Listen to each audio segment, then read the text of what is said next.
Allora, buonasera a tutti e benvenuti al secondo incontro di questo importante ciclo che si svolge qui all'Ateneo grazie alla sinergia di diverse istituzioni che hanno fatto sì che questa splendida sala fosse aperta per un ciclo di lezioni dedicate a voi sul cinema, sulla storia del cinema, sulla funzione del cinema, ospitando non soltanto persone in formazione come voi, ma anche persone che hanno esperienza attiva e diretta ad altissimo livello. Questa è una grandissima opportunità che questa istituzione ha e noi siamo ben felici di avervi in questa sala. Vorrei che voi apriste le vostre orecchie molto bene, ma anche i vostri occhi. Chi va al cinema ha bisogno anche di saper leggere le immagini e tutto intorno voi siete circondati di immagini molto importanti che raccontano una storia di questa città. Siamo nella sala, nell'aula magna della scuola di Grande, che è diventato Ateneo Veneto, con decreto napoleonico. Abbiamo più di 200 anni di storia. Questa è un'istituzione che da 200 anni si offre alla città per iniziative come quelle di oggi ed è quindi all'interno di questa vitalità dell'istituzione che noi stasera abbiamo l'onore di avere con noi il dottor Alberto Barbera, che è il presidente del Festival del Cinema. Il direttore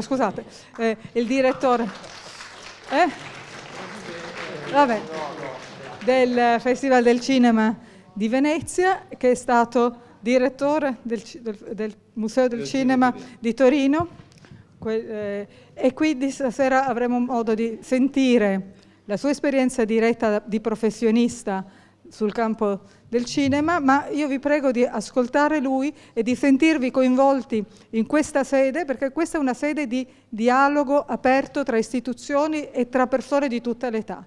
E quindi è particolarmente un piacere per me e un onore come vicepresidente di questa istituzione darvi il benvenuto e ringraziare coloro che hanno fatto sì che questa occasione diventasse realtà. Grazie molto. Grazie molte.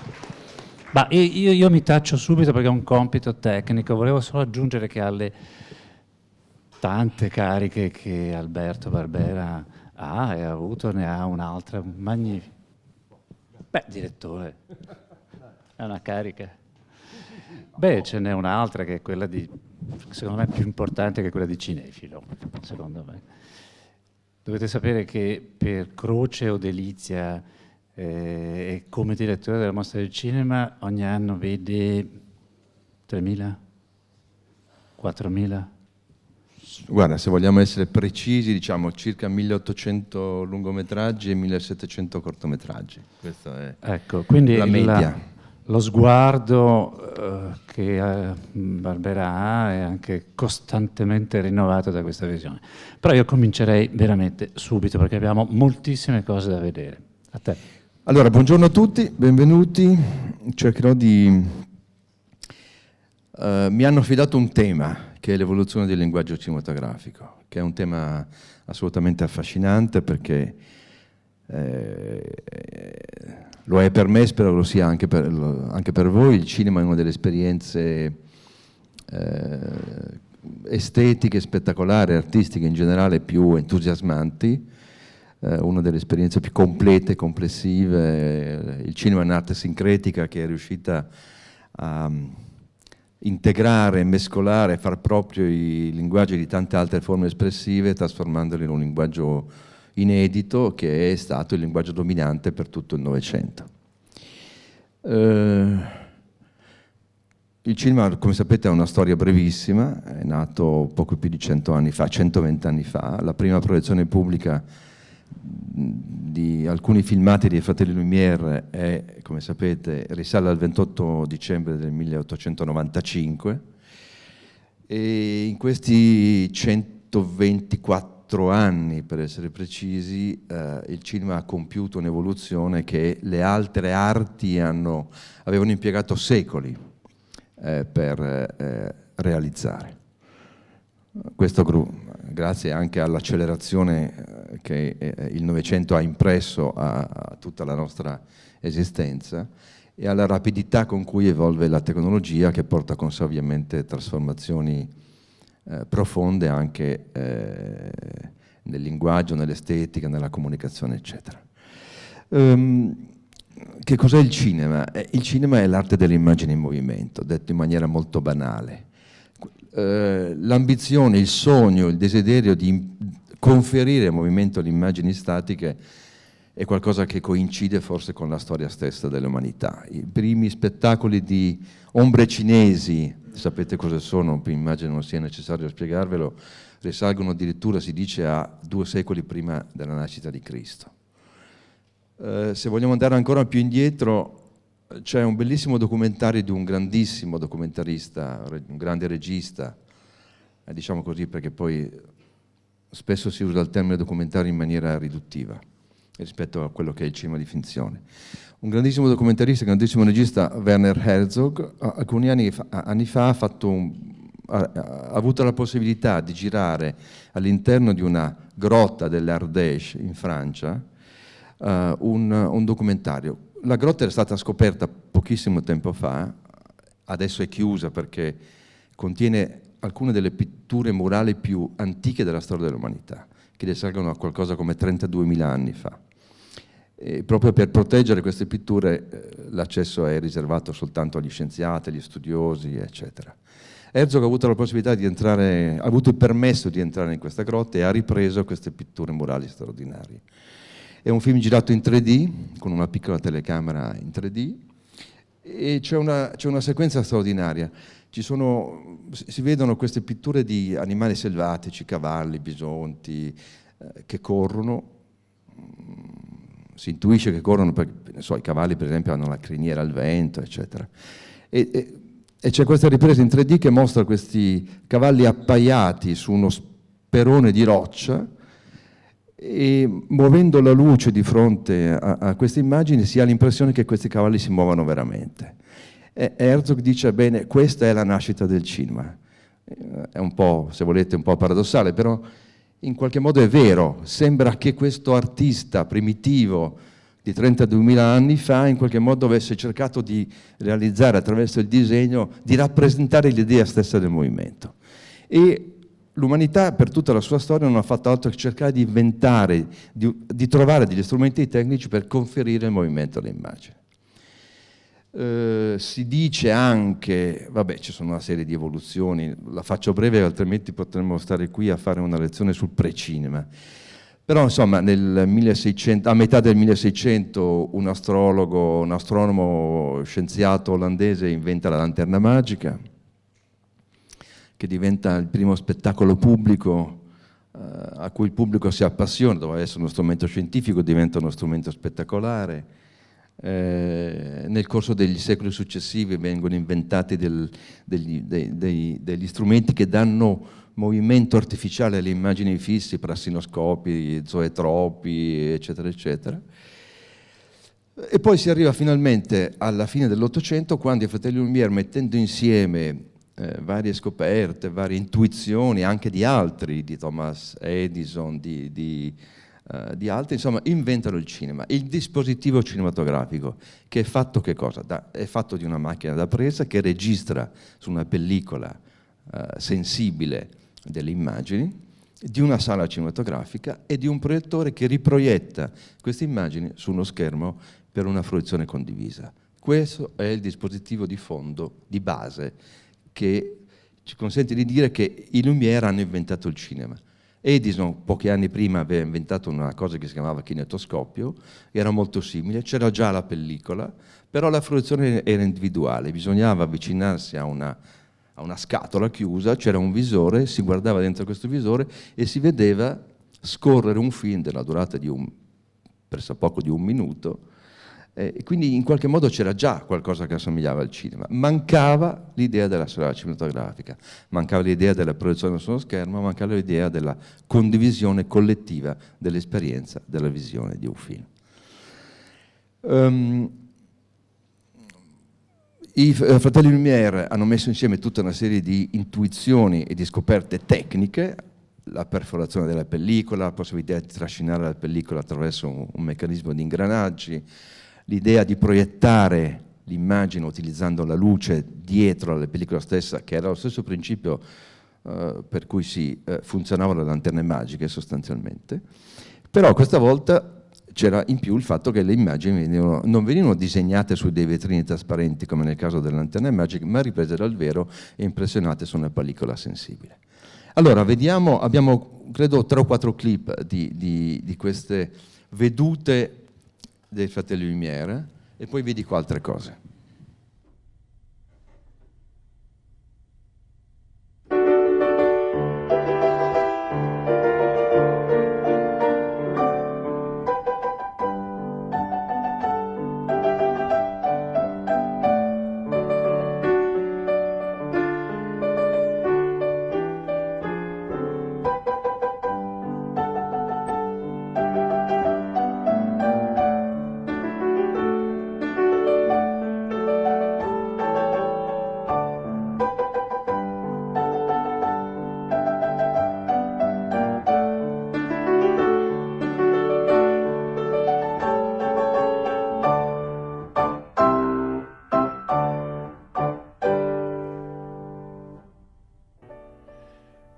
This is the first tracking shot in Venice, a photograph in Venice by an operator called Alexandre Promio. And he was so afraid that Lumière was going to yell at him that he apologized in his letter. On the opposite, Lumière was so impressed by the film that he asked all the operators, which he sent throughout the world, to do that kind of shot, which he was calling not a tracking shot, not a traveling, but a panorama. He asked the camera always to be on a moving shot in Turkey. This one is another example of the framing, of the movement in a shot, of a composition which has several levels of interest and of the depth of focus. You will see characters coming in the frame and walking just by the camera, which add to the effect. Look, and they are holding the end of each other. Another tracking shot, another panorama, Istanbul.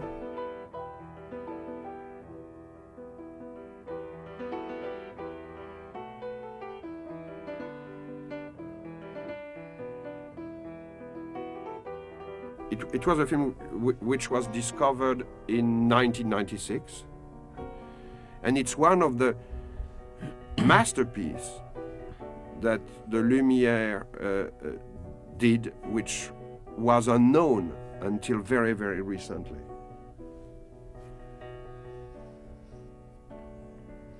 French Indochina, Vietnam, a film which is not for animal lovers. They are boarding a cow. They are boarding a cow on the ship.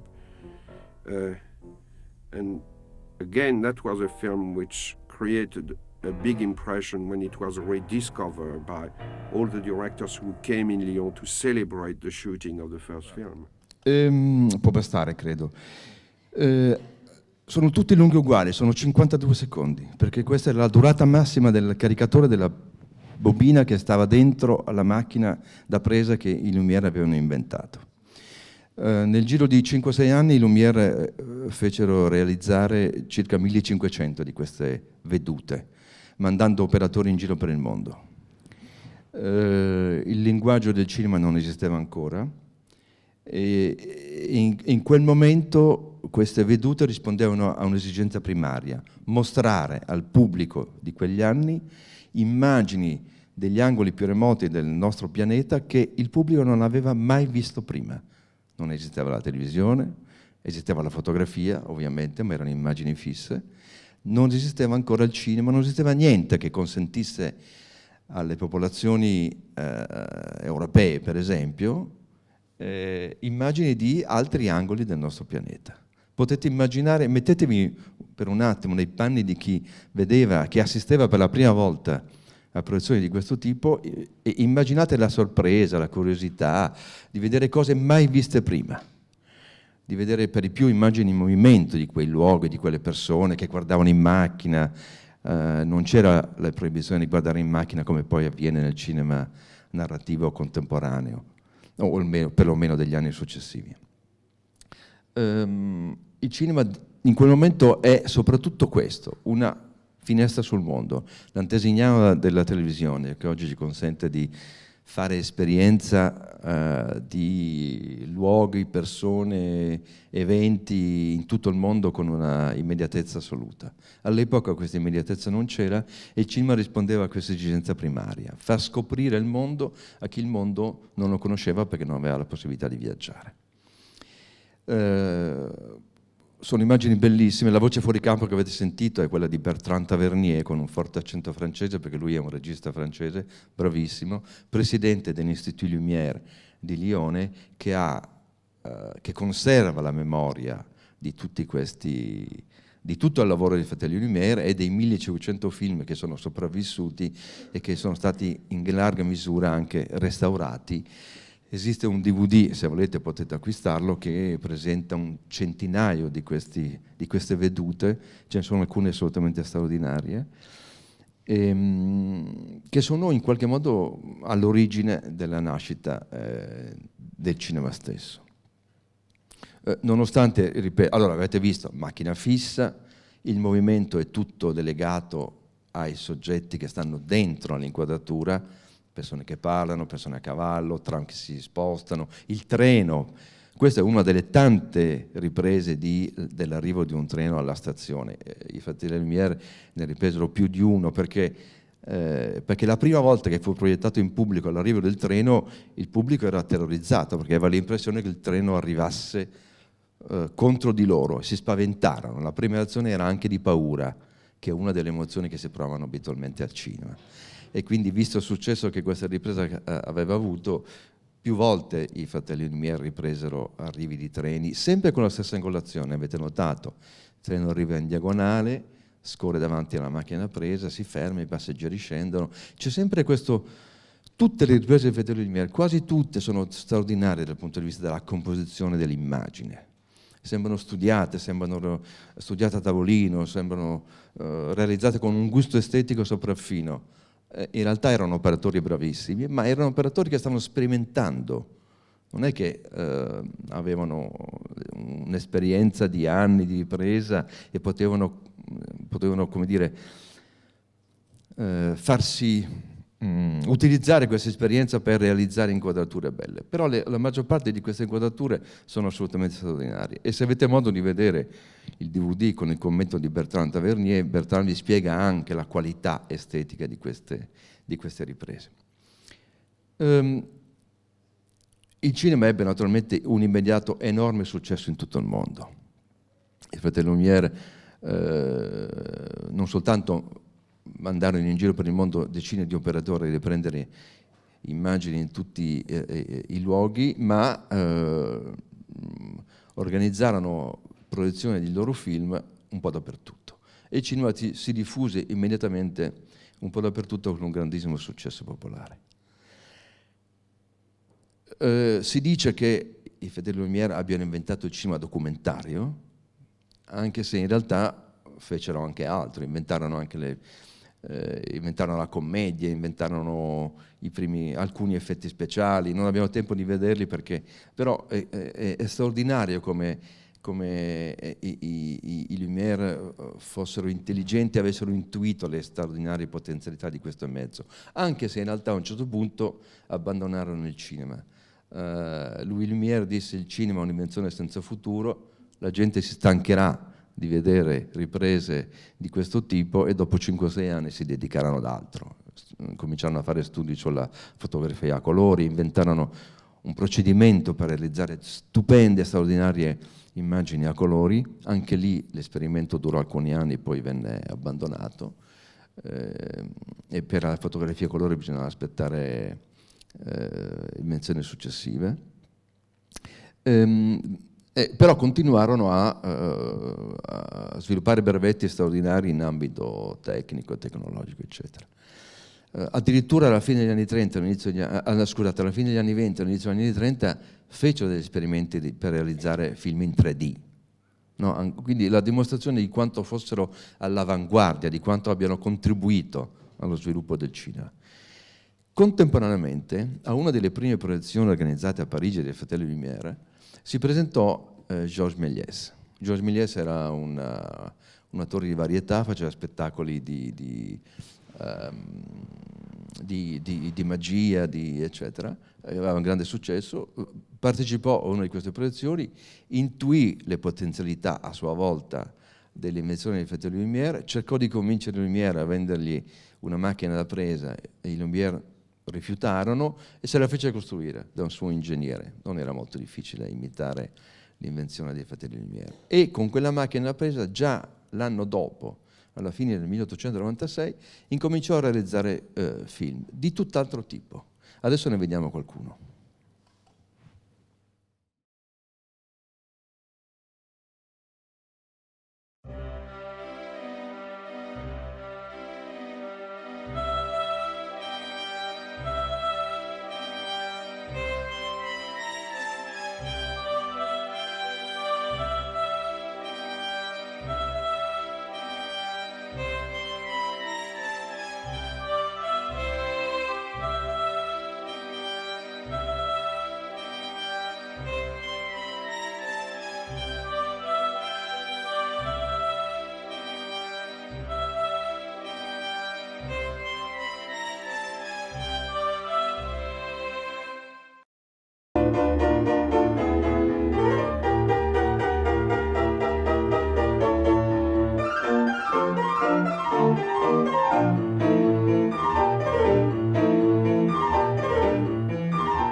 Méliès ha inventato i trucchi, gli effetti speciali.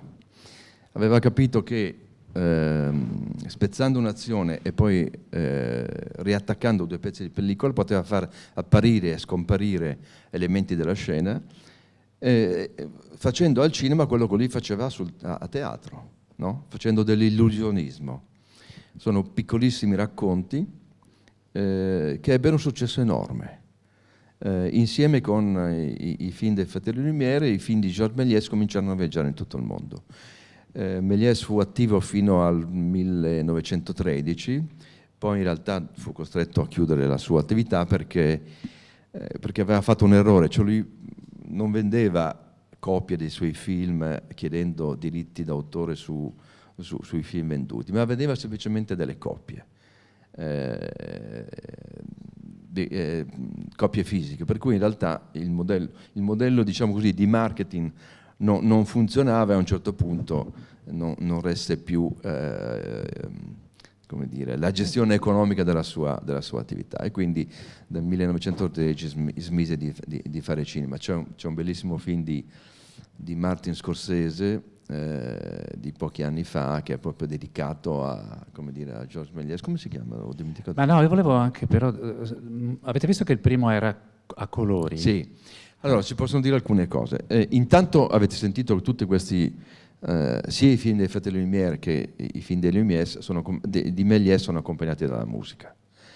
È vero che questa è una musica aggiunta oggi, una musica di commento aggiunta a posteriori, ma è anche vero che il cinema non è mai stato muto, nel senso che sin dalle origini c'era l'abitudine di accompagnare le proiezioni dei film muti con una musica dal vivo. Poteva essere un semplice pianoforte, poteva essere un piccolo compressore da camera, ma pochi anni dopo quando si arrivò a realizzare lungometraggi spettacolari destinati al grande pubblico, nei grandi teatri, nei grandi cinema delle grandi capitali c'era addirittura un'intera orchestra che eseguiva delle partiture spesso scritte appositamente per il film ed eseguite dal vivo ad accompagnare l'azione. Quindi il cinema, se volete, non è mai stato in realtà un cinema muto, c'è sempre stato almeno un accompagnamento sonoro. In origine c'era addirittura in molte sale e in alcuni paesi come in Giappone o nel sud-est asiatico l'abitudine addirittura proseguì fino alla fine degli anni 20, di avere qualcuno in sala, un imbonitore, un narratore, che raccontava qualcosa di più sulla storia, per rendere percepibile agli spettatori, che spesso non sapevano leggere, perché erano spettacoli popolari, non tutti sapevano leggere le didascalie, i cartelli con le battute, per cui c'era qualcuno in sala che li leggeva o che raccontava la storia, i dettagli della storia al pubblico presente in sala. E quindi il cinema non è mai stato muto. No, Il colore è importante perché, benché non ci fossero ancora le pellicole a colori o ci fossero solo degli esperimenti per tentare di realizzare film a colori, i film venivano colorati a mano oppure venivano colorati imbibendo segmenti di pellicola con un paio di procedimenti speciali che davano una colorazione di fondo all'immagine stessa. In questi casi, non so, si usavano dei colori più caldi per le sequenze girate di giorno, si usavano colori più freddi come il blu, l'azzurro, il marrone per le sequenze notturne, per dare l'idea del cambiamento di illuminazione, di ambientazione, di situazione, eccetera, eccetera. Quindi il tentativo di arricchire e di completare le informazioni contenute nella pellicola impressa dal vero in bianco e nero sono tentativi che nascono con il cinema stesso.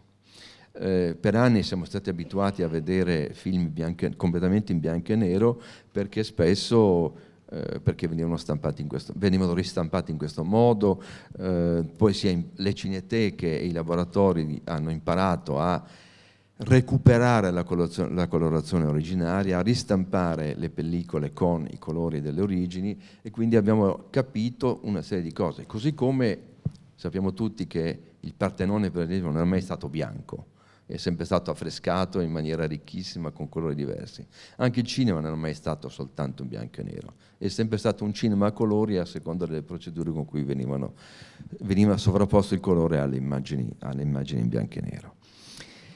E questo fa parte di questo, come dire, lavoro certosino e progressivo di costruzione di un linguaggio cinematografico. Qui siamo alle origini, abbiamo visto due esempi, due grandi filoni, che sono i due grandi filoni della storia del cinema. Da una parte il cinema della realtà, il cinema documentaristico, il cinema che in qualche modo, come dire, non prescinde dalla ripresa di una realtà in quanto tale, e il cinema invece di finzione, il cinema che racconta storie, il cinema che interviene sulla realtà, che la modifica attraverso gli effetti speciali, attraverso l'elaborazione delle immagini, eccetera, eccetera. E quindi da una parte il documentario, dall'altra il cinema di finzione. Per lungo tempo siamo stati abituati a considerare da un lato i Lumière, dall'altro Méliès, come i due grandi padri fondatori di due grandi strade maestre che hanno segnato la storia del cinema. Oggi si tende a rivedere in maniera un po' meno schematica la contrapposizione tra cinema della realtà e cinema di finzione, ma poi magari ne parleremo più avanti. Però all'inizio era così. No? Un cinema che riproduceva la realtà e un cinema che invece interveniva sulla realtà sostanzialmente per raccontare delle storie. L'immagine, in tutti i casi avete visto, era fissa, non si sapeva, la macchina da presa era montata su un treppiedi e tutta l'azione avveniva davanti alla macchina da presa. Chi si muoveva erano gli attori, l'ambiente era quello, al massimo si cambiava ambientazione e si passava ad un altro capitolo della storia da raccontare. Fino al 1913 sostanzialmente, la durata dei film era molto contenuta, era molto ridotta, si andava dai 10 ai 20 minuti, 30 minuti al massimo.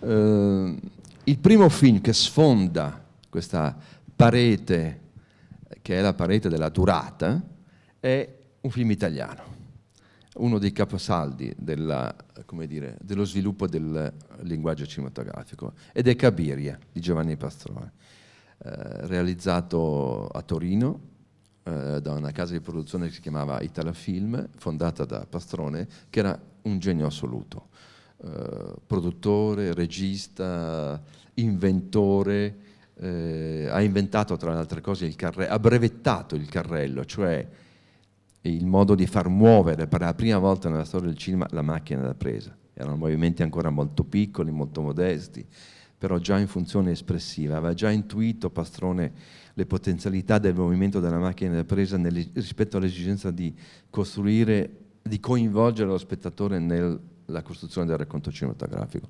Ma cosa fece Pastrone? Fece una cosa incredibile, cioè osò per la prima volta a realizzare un film la cui durata superava le 3 ore, il cui costo all'epoca superò il 1.000.000 di lire, quando un film costava mediamente 50-60 mila lire, con migliaia di comparse, che è un film straordinario e che ebbe un impatto incredibile su tutto il mondo. Cabiria girò ovviamente il globo intero, fece un'impressione straordinaria sugli spettatori di tutto il mondo e soprattutto impressionò gli americani, che avevano già costruito le fondamenta di quella che sarebbe diventata la grande Hollywood, e soprattutto impressionò un regista che è David Wark Griffith, che prese spunto proprio da Cabiria per realizzare i primi grandi lungometraggi epici, i primi grandi colossal dalla storia del cinema hollywoodiano. Adesso vediamo una sequenza tratta dal suo primo colossal, si intitola La nascita di una nazione.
Vabbè, questo è un frammento ed è anche ovviamente difficile capire cosa sta succedendo. Sappiate questo, che intanto il film dura 3 ore.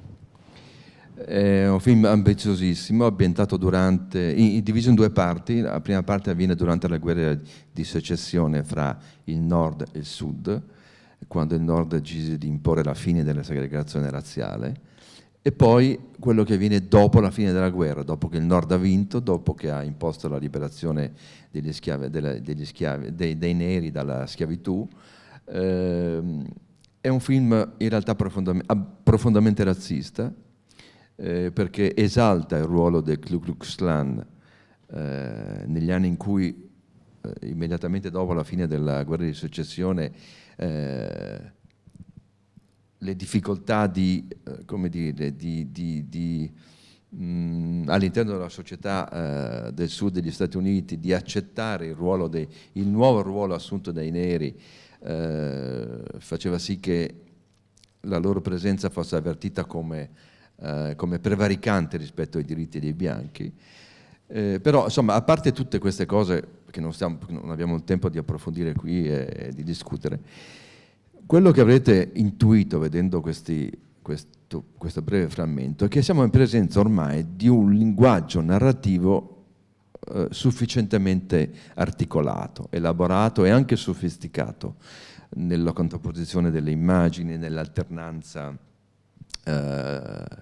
realizzata attraverso il montaggio, nell'alternanza fra campi lunghi, campi medi, primi piani, l'uso espressivo del primo piano che serve a sottolineare la presenza di un personaggio all'interno dell'azione, insomma tutta una serie di i raccordi. Che cosa hanno dovuto imparare i primi cineasti? Che per raccontare una storia bisognava utilizzare un certo tipo di grammatica, certe regole andavano rispettate. Non si potevano montare a caso spezzoni di film, perché altrimenti lo spettatore non capiva niente, perdeva il senso complessivo di quello che stava succedendo sotto i suoi occhi. Per cui il montaggio, che è l'operazione che consiste nel mettere un'inquadratura dopo l'altra, doveva rispettare certe regole, doveva rispettare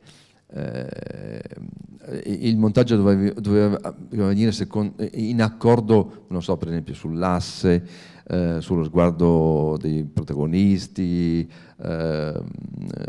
se un attore usciva di scena sulla destra, nell'inquadratura successiva doveva entrare da sinistra, altrimenti guardando la scena non si riusciva a percepire che era la stessa persona che non usciva da una stanza per entrare nella stanza a fianco. Insomma, tutta una serie di regole che noi come spettatori abbiamo imparato a percepire intuitivamente, anche se non ne siamo a conoscenza, non siamo tecnici abituati a montare un film. Ma all'epoca i registi e i montatori dell'epoca hanno dovuto imparare progressivamente che esistevano delle regole che andavano rispettate per dare allo spettatore il senso della continuità del racconto o per creare certi effetti, il montaggio alternato per esempio, no? O il montaggio parallelo. Cos'è il montaggio alternato? È per esempio far vedere un'immagine degli inseguitori e subito dopo l'immagine degli inseguiti e andando avanti con questa alternanza continua per dare l'idea di un'azione che si svolge contemporaneamente con una conseguenzialità temporale anche se avviene in luoghi diversi e così via. Tutta una serie di regole che furono messe appunto progressivamente, ma che già nel 1915, nascita di una nazione nel 1915, facevano parte del bagaglio culturale ed estetico di registi come David Ward Griffith, che sicuramente ha dato un contributo essenziale allo sviluppo del linguaggio cinematografico. Qui è già, come dire, pienamente visibile, si possono già cogliere i principi di quel montaggio che poi i critici e gli storici hanno definito montaggio trasparente. Cos'è il montaggio trasparente? Il montaggio trasparente è quel montaggio che serve a dare allo spettatore l'illusione della continuità assoluta dell'azione che si sta svolgendo sotto i nostri occhi, anche se l'azione in realtà viene sminuzzata attraverso inquadrature diverse e poi ricomposta dal montaggio, avendo come obiettivo l'idea di garantire il senso di una continuità, senza che lo spettatore percepisca il fatto che siamo di fronte a tanti pezzetti separati che sono stati ricomposti in fase di montaggio. Gran parte del cinema hollywoodiano, ma in generale del cinema degli anni 20, 30, 40, 50 ancora, si regge su questo principio di montaggio trasparente, cioè un montaggio che non si fa percepire come tale e che serve e che essenzialmente è al servizio dell'idea di una ricostruzione artificiosa della continuità di un'azione, di una situazione, di una sequenza di fatti e di eventi, di cui lo spettatore percepisce la continuità anche se viene realizzata attraverso pezzi diversi, inquadrature diverse, riprese diverse, addirittura fatte in situazioni diverse, in momenti diversi, in epoche diverse. Che cosa si intuisce in quel momento? Si intuisce la forza espressiva del montaggio. Allora, il montaggio è una cosa tipica del cinema. Prima non esisteva neppure l'idea di montaggio. Nelle altre forme espressive, artistiche precedenti, che fosse il teatro, la letteratura, l'arte visiva, eccetera, non c'era il montaggio.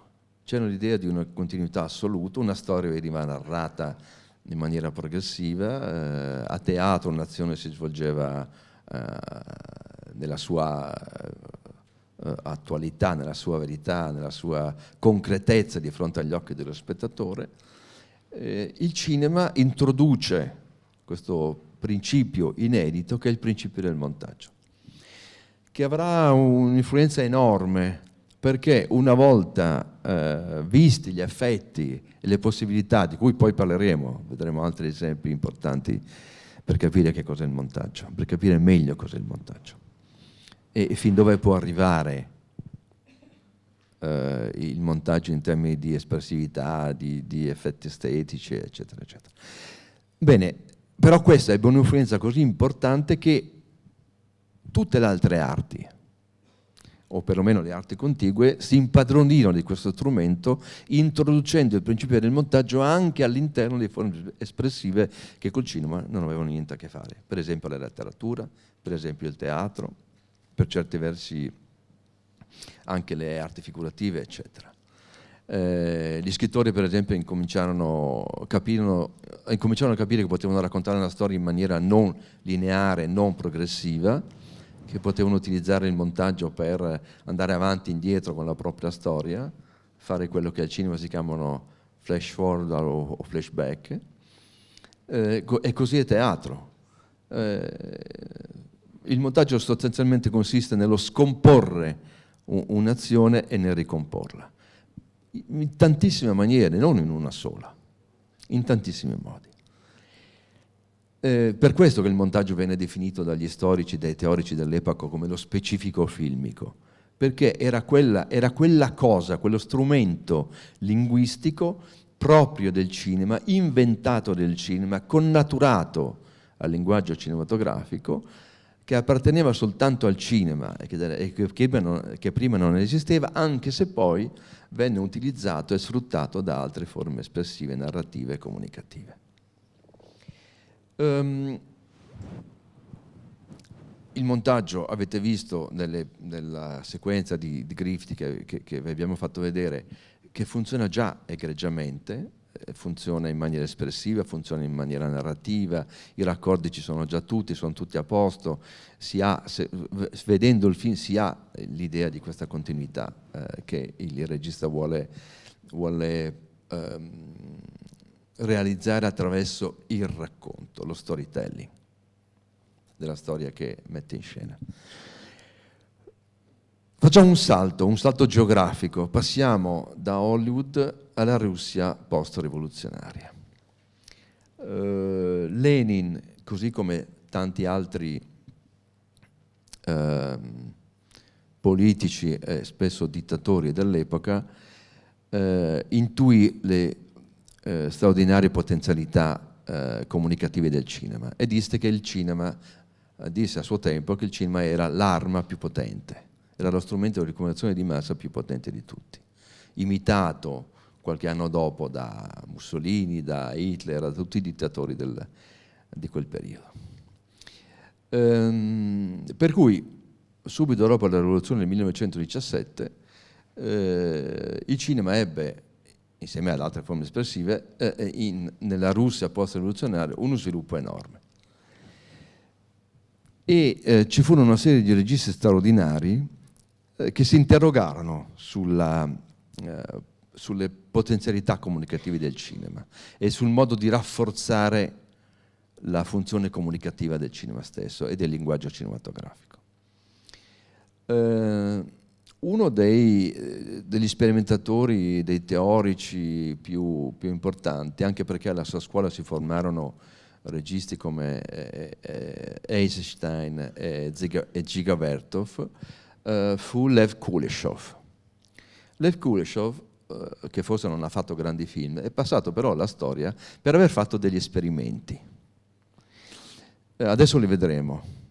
Che cosa fece? Prese un attore, Minuchkin, riprese un'espressione apparentemente anonima di Minuchkin e contrappose alla stessa inquadratura del primo piano di Minuchkin 3 immagini diverse, una zuppa, una bambina in una culla e una donna coricata su un divano. E proiettando agli spettatori queste immagini contrapposte, Kuleshov ebbe l'intuizione che in realtà l'abbinamento di immagini diverse produceva un'emozione diversa, una sensazione diversa nello spettatore. Vediamo queste immagini, questi esperimenti di Kuleshov.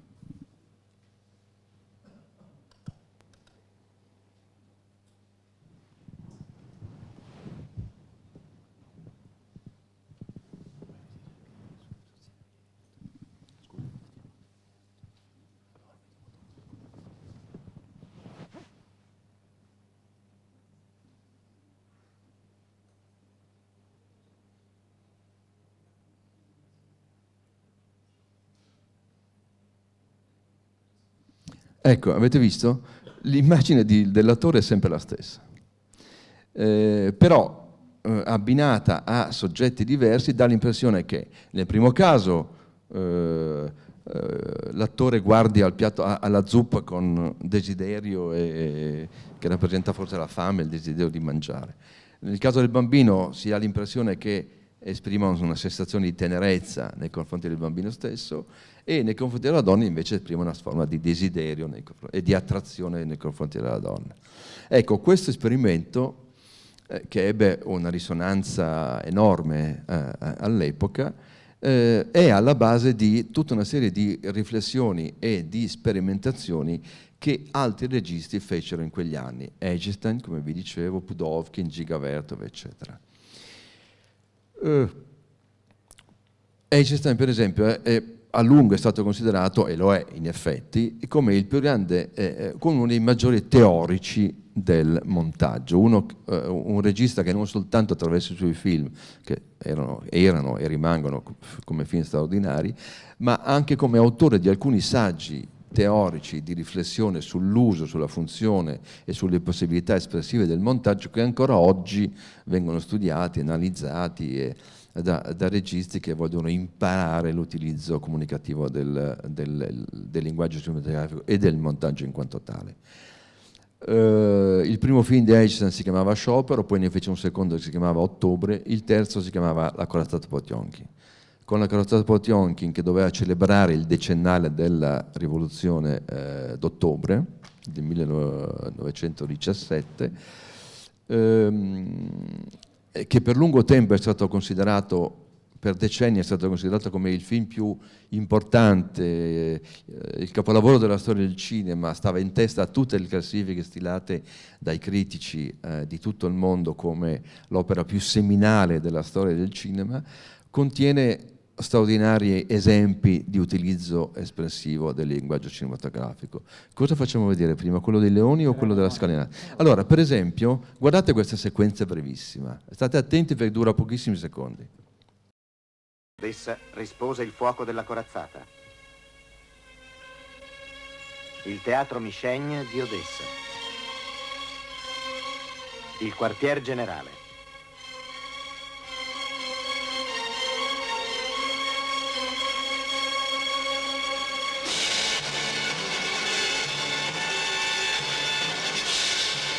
Avete visto queste 3 immagini di 3 leoni diversi? Allora, questo è la corazzata Potion, che racconta un episodio storicamente avvenuto nel 1905, la ribellione di un gruppo di marinai a bordo di una corazzata nel porto di Odessa. Era stata servita la carne piena di vermi, i marinai si rifiutarono di mangiare, il comandante della nave disse che la carne in realtà era buona e che non c'era ragione di protestare.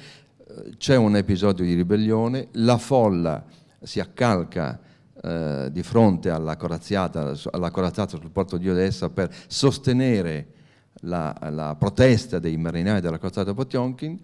A questo punto ci sarà una sequenza che vedremo subito dopo, l'eccidio sulla scalinata di Odessa con la polizia zarista che spara sulla folla inerme, e a questo punto i marinai che hanno preso il controllo della corazzata Potionkin sparano con i cannoni della nave contro il comando militare delle truppe zariste di Odessa.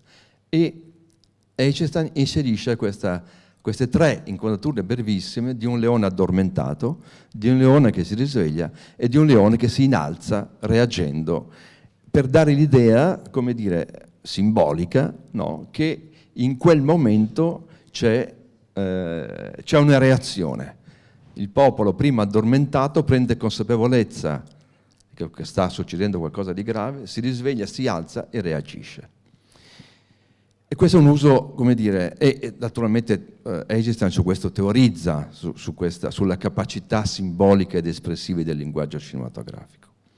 Ma adesso vediamo un'altra sequenza, che è una sequenza famosissima, magari l'avete già vista, è una sequenza citata in numerosissimi film, è una delle sequenze seminali della storia del cinema, è la sequenza appunto dell'eccidio sulla scalinata di Odessa. È unita anche alla citazione. E subito dopo vedrete invece come Brian De Palma, nel suo film Gli Intoccabili, che è un film del 1998, riutilizza lo stesso procedimento di montaggio narrativo di Eisenstein all'interno del proprio film.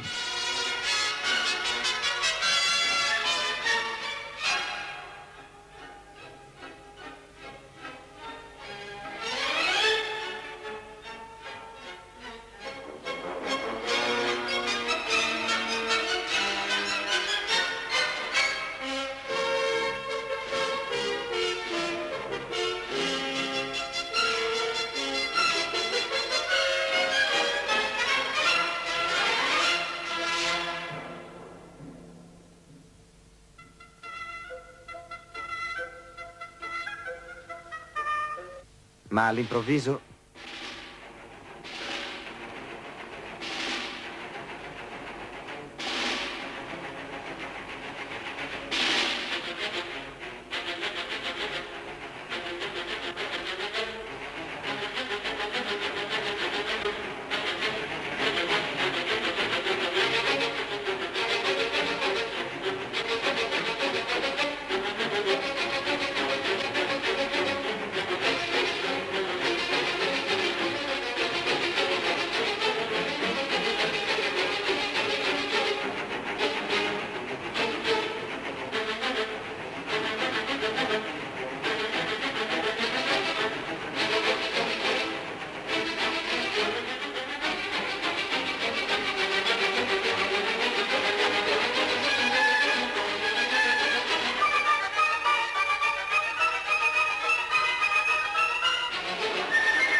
Venite, parliamo ai soldati.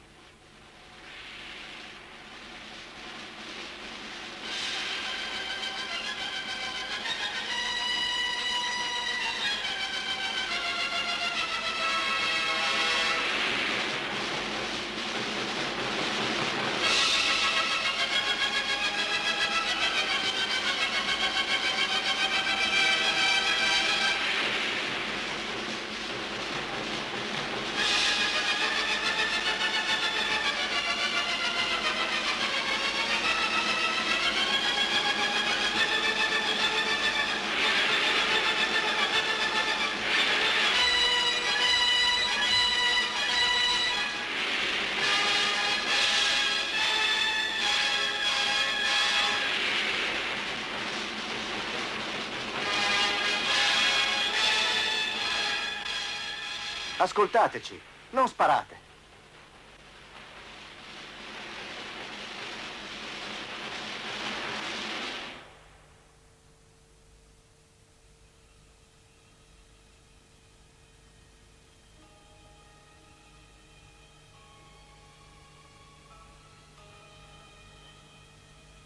Il mio ragazzo sta molto male.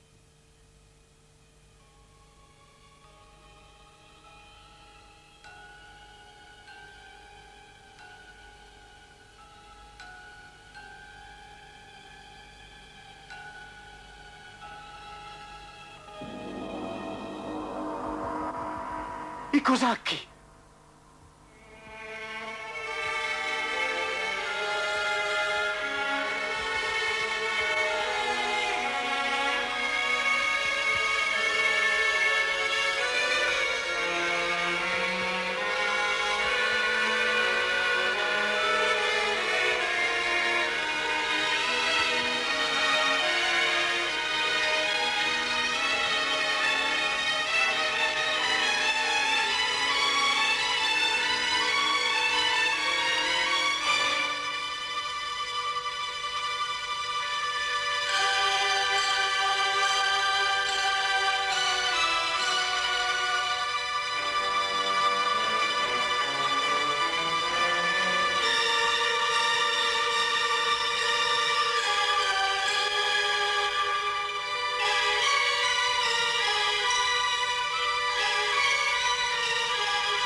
Prendi i bagagli. Molto grata. Grazie ancora, signore. Ci riesce? Sì.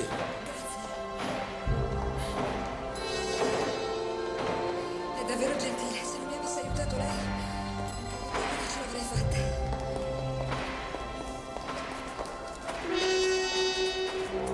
Non ci riesce. Vuole che le dia una mano? No.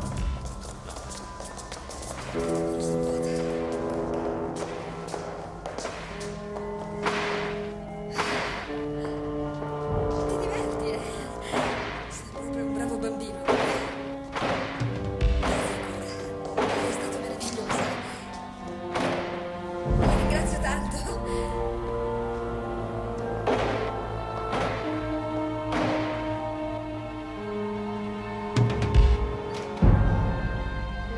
La prego, lascialo prendere.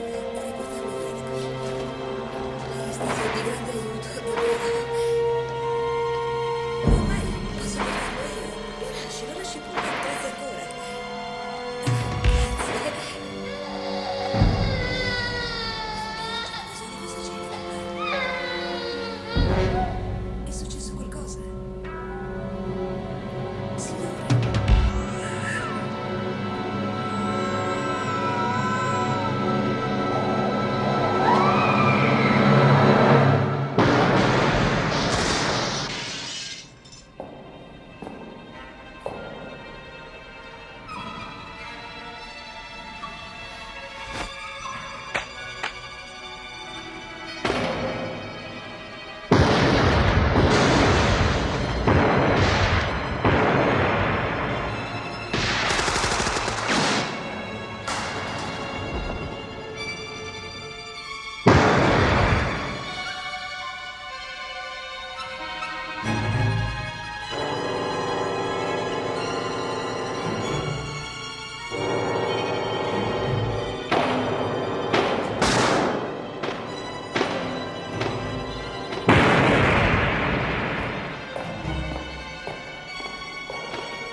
Andiamo, vieni! Andiamo via! No, lasciami, ho paura! Sta zitto, devi venire con me! Ma che vuoi fare? Lasciami! Sta zitta, stronzo! Fermo! No! Fermo! Ti prego! Il mio bambino! Non si muove! Siamo di fronte a due sequenze straordinarie, simili e diverse nello stesso tempo. Simili perché Brian De Palma sfrutta lo stesso impianto di montaggio e narrativo utilizzato da Eisenstein, sfrutta le stesse potenzialità espressive del montaggio per costruire una sequenza di grandissima tensione emotiva. Brian De Palma è un grande manierista, è un grandissimo regista, un grandissimo montatore. Il contesto ovviamente è completamente diverso. Nel caso di Eisenstein siamo in un cinema di propaganda rivoluzionaria, un cinema che denuncia la brutalità repressiva del regime zarista e deve scatenare nello spettatore una reazione emotiva fortissima, e lo fa con tutti i mezzi in suo possesso. C'è ovviamente il senso di una continuità assoluta dall'inizio della sequenza fino alla fine, ma non abbiamo tempo di esaminare inquadratura per inquadratura, bisognerebbe farlo alla moviola, sarebbe complicatissimo. Però avrete notato che al di là del grandissimo uso di un numero elevatissimo di inquadrature di tipo diverso, campi lunghissimi in cui si vede l'intera scalinata, campi medi in cui si vedono, per esempio la prima volta in cui si vedono i soldati zaristi, si vedono solo gli stivali di questi soldati in fila, non si vedono i soldati interi. L'utilizzo dei primi piani o dei primissimi piani per mostrare l'effetto delle ferite, dei colpi da fuoco sulle donne, sui bambini che vengono ammazzati. L'uso del tempo in realtà è distorto, nel senso che non c'è una continuità assoluta all'interno della continuità della sequenza. Eisenstein va avanti e indietro, fa vedere prima gli effetti dei colpi sparati dai soldati zaristi e poi i soldati zaristi che sparano, per esempio. No, quindi questo uso espressivo, volutamente esagerato, eccessivo, è volto a suscitare nello spettatore un'emozione, in questo caso di rifiuto, di ribellione rispetto alla scena che viene mostrata e viene costruita. Perché Eisenstein teorizzava il fatto che il cinema,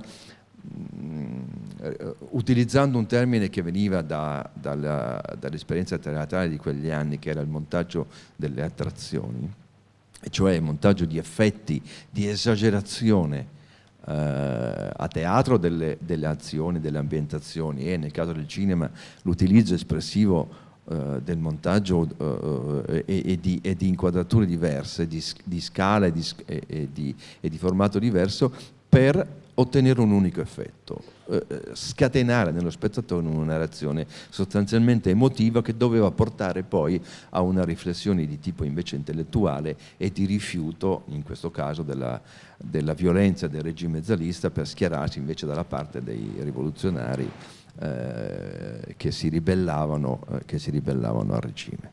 Nel caso ovviamente di De Palma siamo in tutt'altro contesto. L'uso espressivo del montaggio è finalizzato a creare sostanzialmente una suspense enorme, quella sì invece utilizzando il rispetto di una continuità assoluta, nel senso che questa estrema frammentazione eccessiva, ridondante, lunghissima, che dilata i tempi, che però non lavora, cioè non smonta la continuità assoluta dell'azione che viene frammentata ma ricostruita esattamente in una logica conseguenziale. Dilatata sì, enfatizzata dall'uso anche nel caso di De Palma di inquadrature diverse, primissimi piani, campi lunghi, campi insieme, eccetera, eccetera, dall'uso enfatico della musica, dei rumori, eccetera, eccetera, in funzione della creazione di un effetto di suspense che poi culmina in questa sparatoria finale con il salvataggio della carrozzina grazie all'aiuto di Andy Garcia, che interviene a bloccare la carrozzina dopo aver lanciato la pistola a Costner, che era rimasto senza munizioni. Siamo in un contesto diverso, siamo in un utilizzo che ha uno scopo diverso del montaggio, ma siamo esattamente all'interno di uno stesso contesto in cui il montaggio viene sfruttato fino all'estremo per ottenere certi risultati di tipo espressivo e di tipo comunicativo che suscitano comunque, che sono comunque mirati, che mirano comunque a suscitare un certo tipo di reazione nello spettatore. La forza, l'abilità e la grandezza dei registi sta nel riuscire a utilizzare gli strumenti retorici del linguaggio cinematografico per ottenere esattamente il tipo di risposta che si vuole ottenere da parte dello spettatore. E tutto questo viene in qualche modo messo a punto, elaborato in quegli anni. L'idea, come dire, il concetto che riassume l'idea del montaggio di Eisenstein si riassume in un termine, il cinepugno. Per Eisenstein l'immagine cinematografica, la sequenza cinematografica deve essere un pugno dato allo spettatore con lo scopo di suscitare una reazione. Vi dicevo prima che tra gli allievi di Lev Kuleshov c'era anche un altro regista che è Dziga Vertov.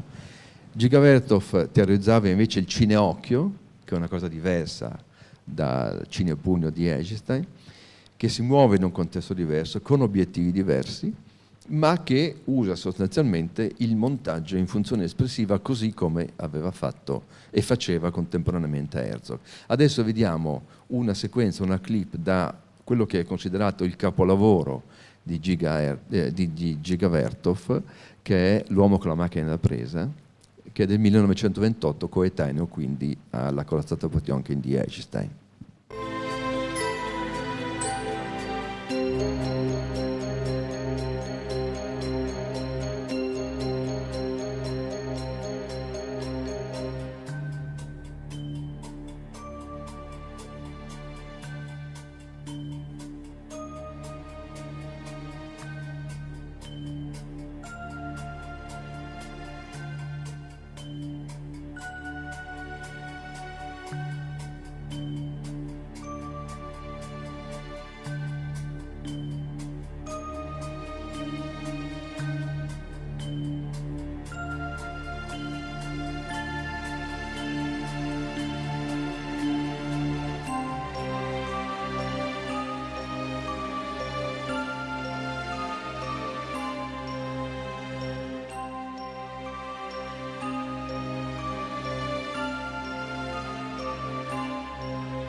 inizia con una città all'alba, vuota, un operatore esce di casa con la macchina da presa, sale sulla sua auto e comincia ad andare in giro e riprende frammenti di realtà.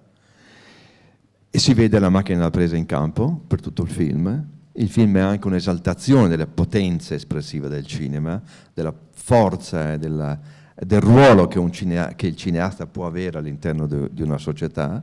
Che cosa si fa vedere? Si fa vedere la vita di una città nel corso di una giornata.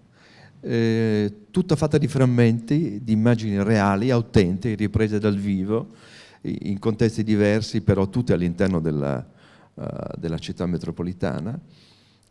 L'obiettivo finale non è diverso da quello di Eisenstein, tutti e due fanno un cinema di propaganda, nel primo caso per provocare, al servizio dell'idea rivoluzionaria dell'Armata Rossa, nell'altro caso al servizio per mostrare l'efficacia e la bellezza del modello socialista sovietico attraverso la sua realizzazione quotidiana. C'è un'idea, in entrambi i casi, alla base di questi due cineasti c'è l'idea che il cinema ha una forza comunicativa ed espressiva straordinaria, che non è paragonabile a quella di nessun'altra forma artistica, e in effetti guardando queste immagini si rimane ammirati dalla capacità comunicativa ed espressiva di queste immagini montate in questo modo, eccetera. Al di là della polemica che divideva i due registi, Giga Vertov detestava il cinema di finzione, diceva che il cinema di finzione era nicotina per la mente dello spettatore, che bisognava invece utilizzare soltanto immagini reali, e per tutta la sua vita ha fatto soltanto documentari, quelli che oggi continuiamo a chiamare forse impropriamente documentari, che raccontavano episodi, situazioni diverse della vita nella Russia sovietica, sull'efficacia del modello economico e sociale del nuovo regime comunista, ma al di là, dell'architettura ideologica dei due film, ciò che ancora oggi ci impressiona, al di là di quello che pensa Paolo Villaggio, e di quanto questi film siano assolutamente straordinari. Ho fatto riferimento a Villaggio, sapete, c'è una famosa battuta del secondo episodio del Villaggio, in cui Villaggio, costretto dal capo ufficio ad andare al Cineforum a vedere per l'ennesima volta la corazzata Potjomkin, 2 ore di corazzata Potjomkin, in realtà il film dura meno di 80 minuti, però dice, alla fine sbotte, dice la corazzata Potjomkin è una cagata pazzesca. Ma al di là di questa battuta siamo di fronte a film che rappresentano davvero alcuni vertici non soltanto dello sviluppo del linguaggio cinematografico, ma anche proprio dei valori estetici che questi cineasti in quel contesto, in quegli anni, il cinema era nato da meno di 30 anni, aveva raggiunto ormai un livello di articolazione linguistica e di potenza espressiva assolutamente straordinari. Allora, vediamo vediamo un altro esempio di montaggio. Avevo accennato prima alla funzione espressiva del montaggio alternato. Vediamo un esempio recente, che è Sliding Doors, no? Un film che forse qualcuno di voi ha visto, un film della fine degli anni 90, un film inglese, è un film del 96. Ecco, questo è un esempio di montaggio alternato. Sono 2 azioni che avvengono nello stesso tempo, che vengono montate alternativamente per dare l'idea che di continuità temporale, anche se avvengono in luoghi diversi. Mi dispiace. Sono certa che lei non è uno svitato, uno psicopatico o altro, è solo che non sono molto brava a formulare frasi? Comunque... Io sono James.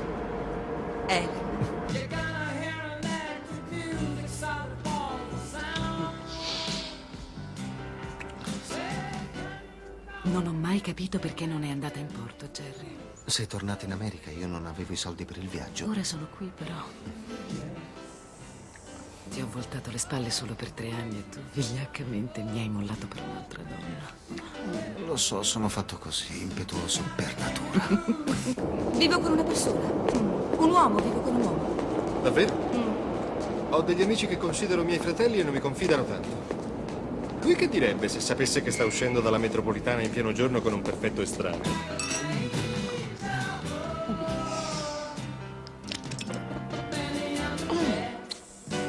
È stato un piacere. Mi rincresce per il suo lavoro. Immagino che essere dei gemelli abbia degli aspetti negativi. Si ricorda i Monty Python cosa dicevano? Cosa? Guarda sempre il lato positivo della vita? No, nessuno si aspetta l'Inquisizione spagnola.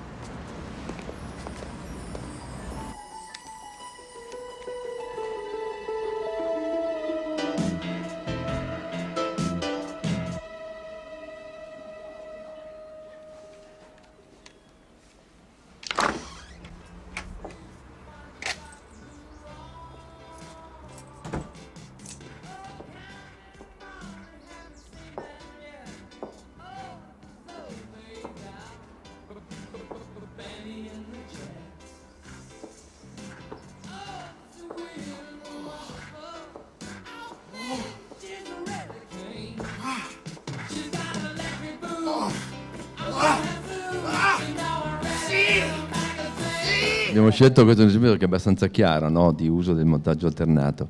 E sono 2 azioni che avvengono contemporaneamente. Gwyneth Paltrow incontra in metropolitana a un ragazzo di cui si innamorerà, mentre contemporaneamente il suo attuale fidanzato in realtà sta avendo un rapporto sessuale con la sua ex fidanzata.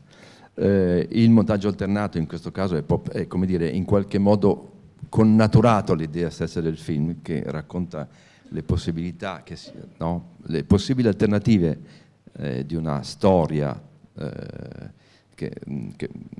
tra i protagonisti.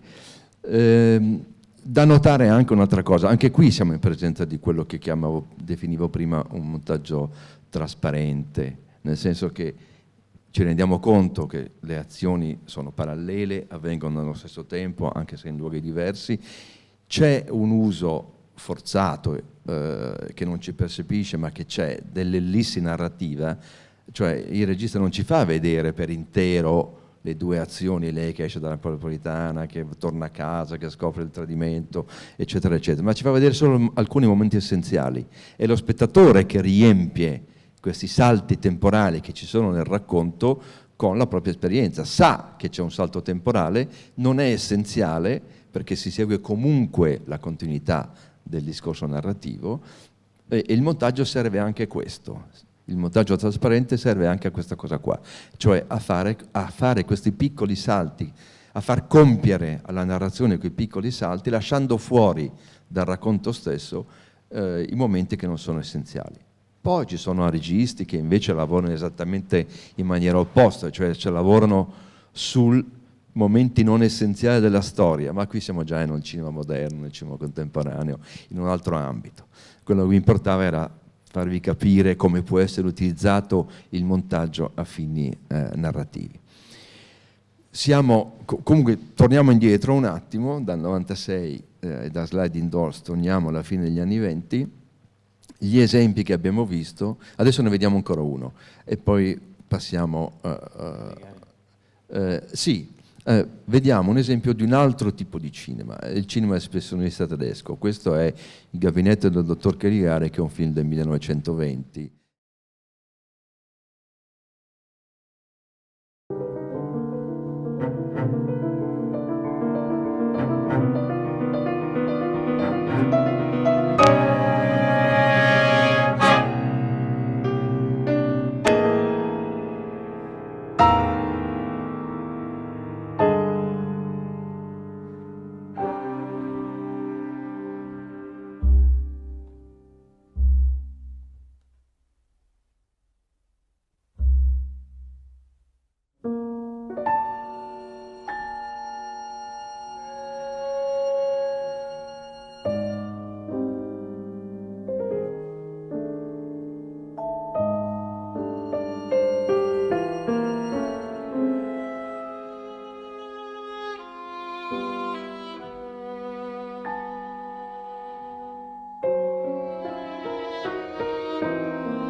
vi abbiamo fatto vedere questa clip perché il cinema espressionista tedesco, che risale all'inizio degli anni '20, è un altro di quei momenti estetici di sviluppo del linguaggio cinematografico che avrà un'influenza enorme poi anche negli anni a venire. In senso stretto i film espressionisti tedeschi non furono moltissimi.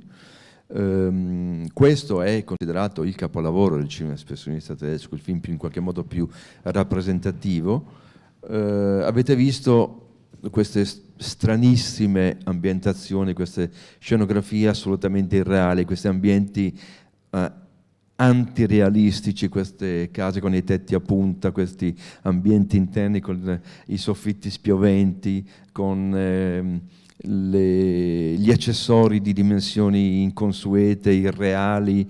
È un tipo di cinema forzatamente, volutamente antirealistico. Ne vengono date letture diverse, se ne possono dare letture diverse.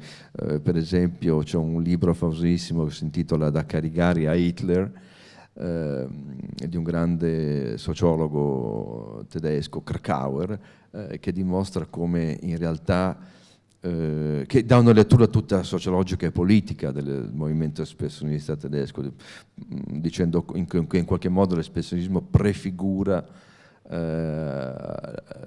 mette in scena fantasmi e paure che poi daranno origine al nazismo, all'arrivo di Hitler, eccetera. Ci sono letture psicanalitiche, siamo a pochi anni dalla grande diffusione planetaria della psicanalisi di Freud, siamo in un tipo di cinema che non lavora tanto su storie di tipo, come dire, sociale o narrativo in senso lato. Siamo piuttosto in storie che hanno a che fare con i turbamenti della psiche, i fantasmi dell'inconscio, eccetera, eccetera.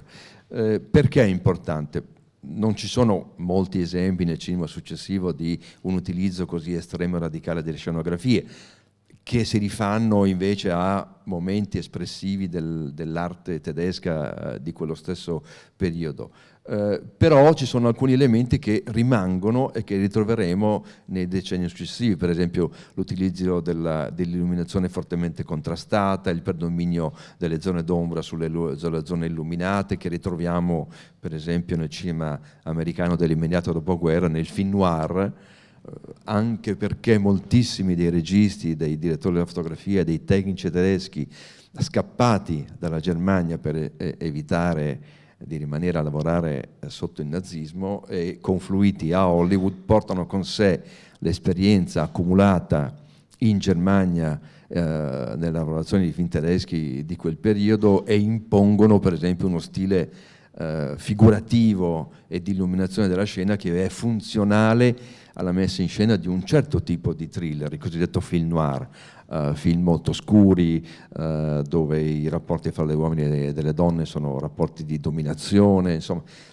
non possiamo entrare nel dettaglio, ma insomma, come dire, questo per dire quanto le esperienze fatte da cineasti precedenti continuano a riverberarsi anche nei decenni successivi nell'esperienza di altri registi, in altre cinematografie, in contesti culturali completamente diversi, ma che si rifanno a esperienze estetiche precedenti e che li utilizzano riadattandoli alle proprie esigenze espressive. Tutto questo anche per dire come il cinema degli anni '20, a 30 anni dalla nascita del cinema, fosse arrivato ad un livello di elaborazione del linguaggio cinematografico stesso assolutamente straordinario. Vediamo un esempio, che il film si chiama Lonesome di Paul Feijos, è un film che esce muto e che poi verrà rieditato l'anno successivo in versione sonorizzata. È un film americano dove c'è anche qui una storia, come dire, sostanzialmente parallela, per la storia di un uomo e di una donna che si risvegliano, non sanno di essere nella stessa pensione, si incontreranno, si innamoreranno, si perderanno nel corso della giornata, si ritroveranno soltanto alla fine della giornata scoprendo in realtà di abitare nella stessa pensione. Ecco, vediamo l'inizio del film.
Allora, vi abbiamo fatto vedere questa lunga sequenza, intanto perché è straordinaria. Avete visto come il regista riesce a raccontarci il risveglio di una città, il risveglio di questi due protagonisti che poi si incontreranno più avanti al Luna Park, in maniera efficacissima, con una sintesi, con una capacità di lavorare sul tempo, sulle inquadrature, sui piccoli movimenti di macchina all'interno della stanza, sulle ellisse temporali. L'inizio sembra puro Giga Vertov, no? Sembra un montaggio di immagini sul risveglio della città che non ha nulla da invidiare alla capacità di riprendere la realtà sovietica di Giga Vertov. Questo per dire quanto il cinema muto, il linguaggio del cinema muto fosse arrivato nel 1900, qui siamo nel 28, siamo arrivati a un livello di elaborazione concettuale, visiva, estetica, espressiva assolutamente straordinaria. Qualcuno di voi ha avvertito la mancanza del parlato in questo film? No, perché non c'era bisogno, è assolutamente inessenziale. Il regista riesce a dire tutto, assolutamente tutto, senza utilizzare una sola parola di dialogo, e non si avverte l'assenza del dialogo, non si avverte l'assenza delle parole, perché è tutto detto attraverso le immagini, tutto è suggerito con una complessità, una densità, una forza, una capacità psicologica, un'ironia, è una ricchezza, una palette di strumenti espressivi assolutamente straordinari. Il cinema in pochi anni, in 30 anni, ha raggiunto la capacità espressiva che altre forme d'arte hanno impiegato secoli per raggiungere. Però cosa succede? Succede che il 6 di ottobre 1927 la Warner Bros. Che stava per fallire decide di fare un esperimento, di mettere in sala un film sonoro, il primo film sonoro della storia del cinema, che si chiama Il cantante di jazz, con Al Johnson, dove non ci sono dialoghi sostanzialmente, però ci sono 9 canzoni cantate nel corso del film. È la storia di un giovane ebreo che, anziché andare a cantare in sinagoga, decide di truccarsi da nero, si annerisce la faccia. La cosa che ho dimenticato di dirvi, nel film del 1915 di David Ward Griffith, che è una storia sul razzismo e sui neri, in realtà i neri non ce ne sono, non si utilizzavano i neri, erano tutti attori bianchi truccati da neri. Anche qui si racconta la storia di un cantante bianco che si traveste da cantante jazz nero per avere successo nel varietà. Il film ebbe un incredibile successo che andò molto al di là delle aspettative, e tutto cambia. Nel giro di un anno la gente non va più a vedere i film muti, vuole soltanto i film sonori. È una storia bellissima, raccontata in maniera straordinaria da un capolavoro della storia del cinema che è Singing in the Rain, Cantando sotto la pioggia. Il regista di Singing in the Rain è morto ieri, Stanley Donen. Stanley Donen ha fatto Singing in the Rain quando aveva soltanto 28 anni, e Singing in the Rain è uno dei musical più belli della storia del cinema americano, oltre a essere un capolavoro in sé, e racconta esattamente questa cosa, il passaggio dal cinema muto al cinema sonoro, in forma di commedia, di musical, in maniera straordinaria. Se potete, recuperate Singing in the Rain, perché è uno spettacolo, è un'esperienza cinematografica meravigliosa. Cosa succede allora? Succede che questo linguaggio che aveva raggiunto questo livello di formalizzazione straordinaria ed espressiva compiuta, improvvisamente viene abbandonato. Viene abbandonato perché lo spettatore, il pubblico, vuole i film sonori. E allora che cosa succede? Succede che per un po' di anni si fanno dei film sonori che sono in realtà del teatro ripreso, perché l'enfasi è sui dialoghi, è sul parlato, è sulle canzoni, e quindi si ricomincia da capo.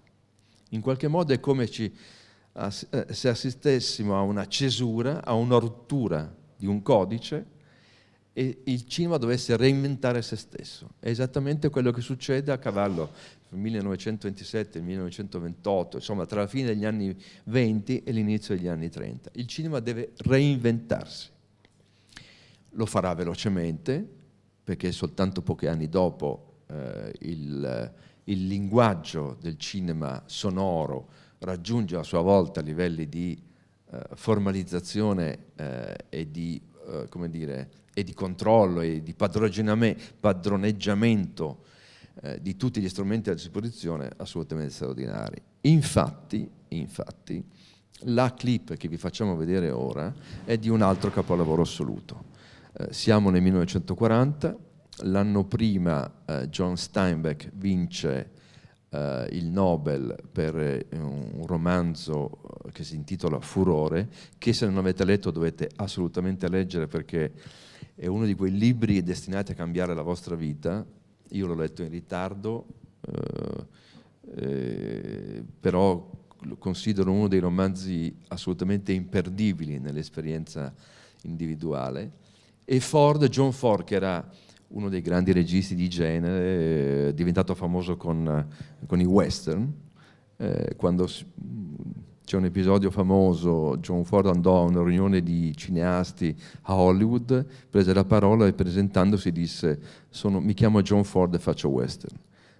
In realtà è stato uno dei più grandi registi della storia del cinema americano classico. Furore è uno dei suoi capolavori assoluti. La messa in scena di questo romanzo di John Steinbeck. Steinbeck partecipò all'elaborazione della sceneggiatura del film. Vediamo una lunga sequenza iniziale di questo capolavoro.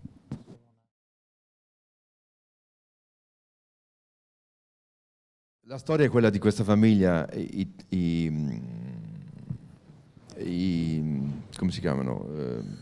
Jod, una famiglia di contadini dell'Oklahoma, che è costretta a emigrare perché le banche si sono presi la fattoria, c'è una speculazione in atto per cui i grandi proprietari terrieri si accaparrano le piccole proprietà dei contadini, per cui diventa impossibile sopravvivere in quelle condizioni economiche, e inizia questo viaggio che li porterà in California. E il racconto del film, così come il racconto del romanzo, è in realtà il racconto del viaggio, un viaggio verso la speranza, un viaggio verso una terra promessa, una terra in cui c'è il lavoro, c'è una buona paga, eccetera, eccetera. In realtà il viaggio è un viaggio attraverso la sofferenza, la scoperta della miseria, del dolore, delle disillusioni, eccetera, eccetera. Comunque, leggete il libro, perché vi assicuro che rimarrete assolutamente affascinati da questo romanzo straordinario.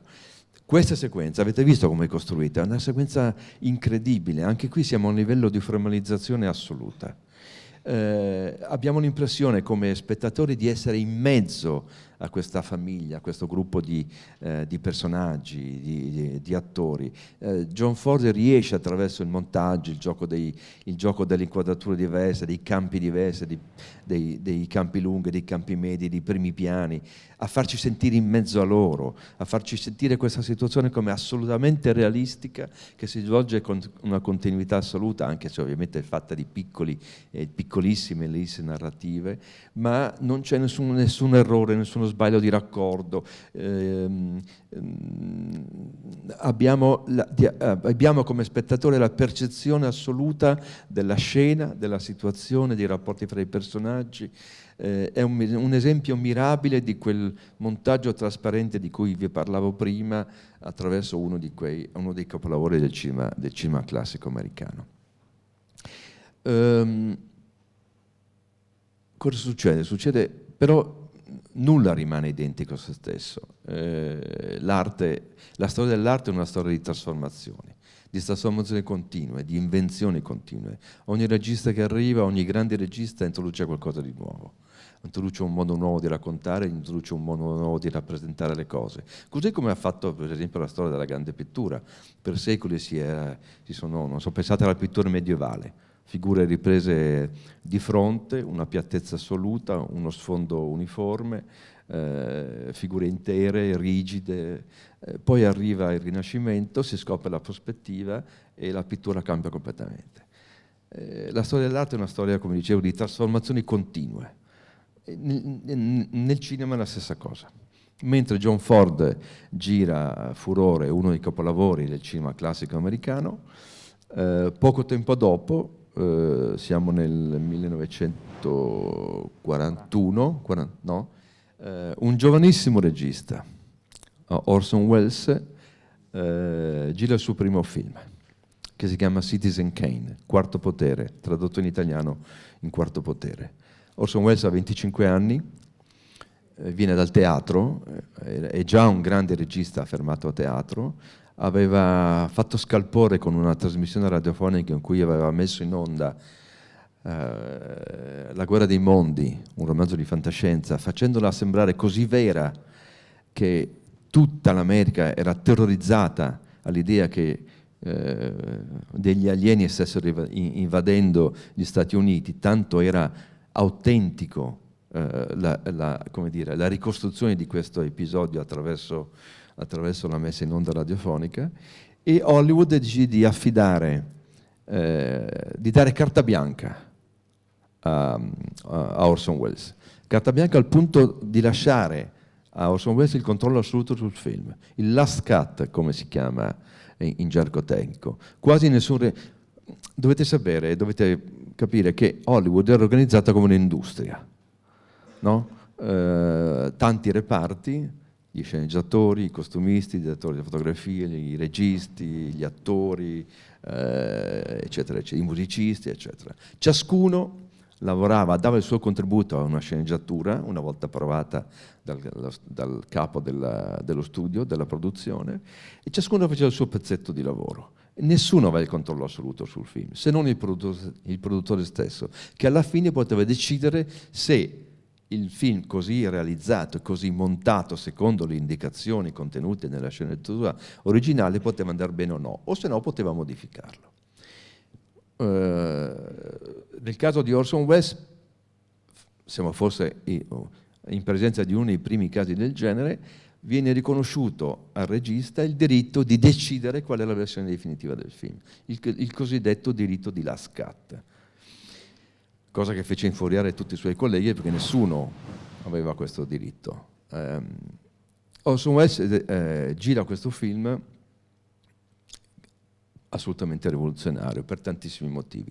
Adesso ne vediamo una sequenza. Fate attenzione, perché questa sequenza, che è stata studiata, ristudiata, analizzata da critici e teorici, eccetera, in particolare da André Bazin, che è uno studioso francese, uno dei più grandi critici teorici del cinema, che ha scritto un libro che si chiama Che cos'è il cinema?, tradotto anche in italiano, e se volete leggere qualcosa di veramente interessante, ecco, procuratevene una copia. Vediamo una sequenza che è una delle prime sequenze del film. Credo che sia in inglese, però insomma si capisce. Fate attenzione.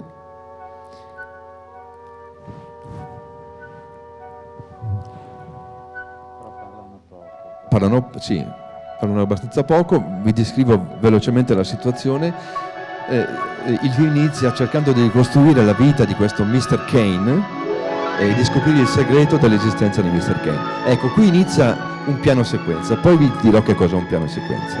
È un'inquadratura senza stacchi, dove non si usa il montaggio. Ecco, da questo punto in poi, attenzione, da questo punto in poi non ci sono più stacchi di montaggio. È una sequenza unica ripresa integralmente senza mai staccare, senza mai interrompere la ripresa stessa. La macchina da vedere si sposta all'interno dell'abitazione. Ci sono tre personaggi, il padre, la madre e il rappresentante della banca. I don't see why we can't raise our own son just because we come into some money. If I want, I can go to court. La madre vuole vendere alla banca la proprietà di una miniera dove è stato scoperto l'oro in cambio dell'affidamento del figlio alla banca stessa, che si prenderà cura di allevare il figlio e di mandarlo a scuola e di farlo studiare. Il padre non vuole e tenta di opporsi.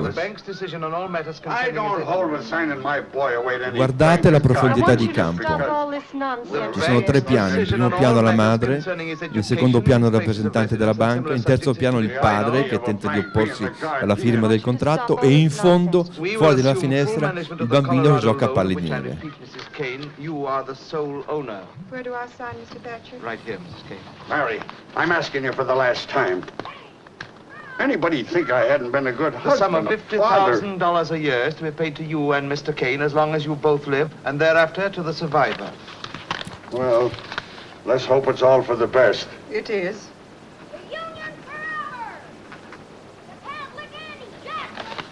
why I can't raise my own voice more than I can understand. Go on, Mr. Thatcher.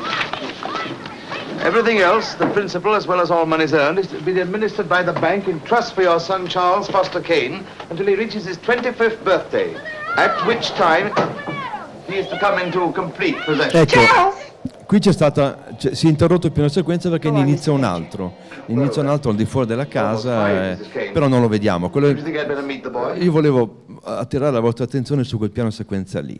Allora immaginate, John Ford probabilmente avrebbe girato quella stessa scena utilizzando qualche decina di inquadrature, facendo vedere il primo piano del bambino, poi il primo piano della madre, il primo piano del padre, un piano d'insieme, un piano dell'ambiente, eccetera. Qui invece Orson Welles decide di girare tutta la scena con un'unica inquadratura che non si interrompe mai. La macchina del pedale si sposta soltanto e lascia allo spettatore la, come dire, decisione di rendersi conto che stanno succedendo all'interno di quella scena tutta una serie di cose che avranno un'influenza rilevante sullo sviluppo del racconto e quindi del film stesso, però è lo spettatore che deve metterci del suo, è lo spettatore che deve cominciare ad avere un rapporto diverso con l'immagine, perché non è più il regista che vi dice che ti fa vedere le cose più importanti di quella situazione, di quella scena, di quegli eventi, sottolineando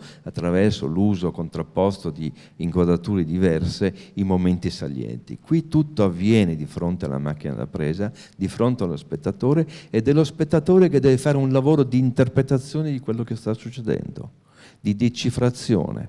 Deve rendersi conto che stanno succedendo cose diverse contemporaneamente, contestualmente, e quindi deve metterci del suo per decifrare ciò che sta succedendo, perché poi quello che stiamo vedendo avrà delle ricadute, delle influenze sullo sviluppo successivo, eccetera, eccetera. Allora, è evidente che siamo di fronte a un modo completamente nuovo e soprattutto completamente diverso di raccontare. Non c'è più la frammentazione di un'azione, di una scena, attraverso una serie di inquadrature che poi vengono ricomposte attraverso lo strumento del montaggio e che indirizzano lo spettatore a interpretare ciò che sta succedendo. C'è la scelta di riprendere in continuità un'azione, anzi più azioni all'interno della stessa inquadratura, e il lavoro di ricomposizione, di interpretazione e di decifrazione viene lasciato allo spettatore.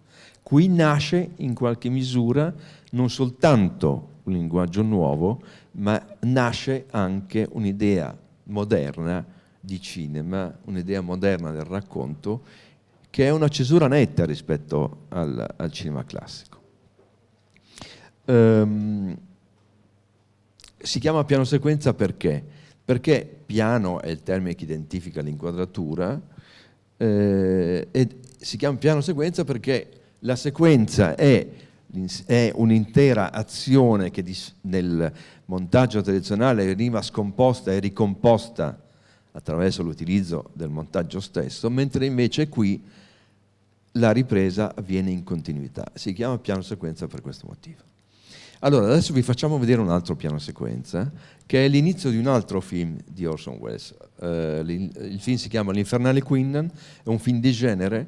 Guardate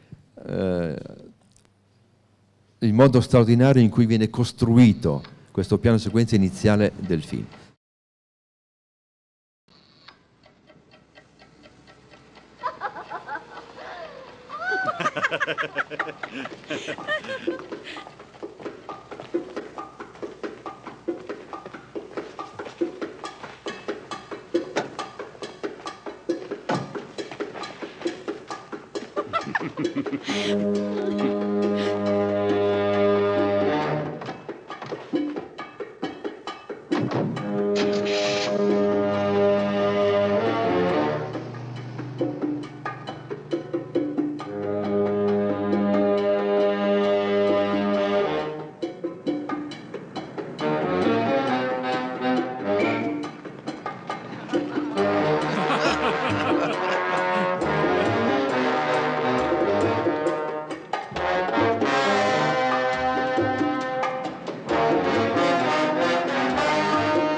¿Pero qué haces aquí?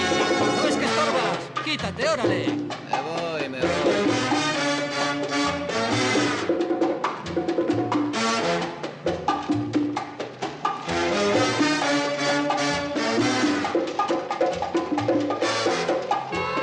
Vargas.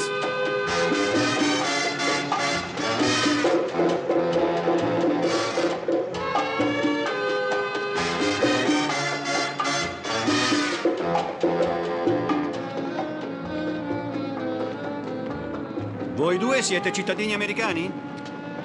Io sono americana. Di dov'è, signorina? Signora, Di dov'è? di Filadelfia. E si chiama Vargas. Ehi, Jim!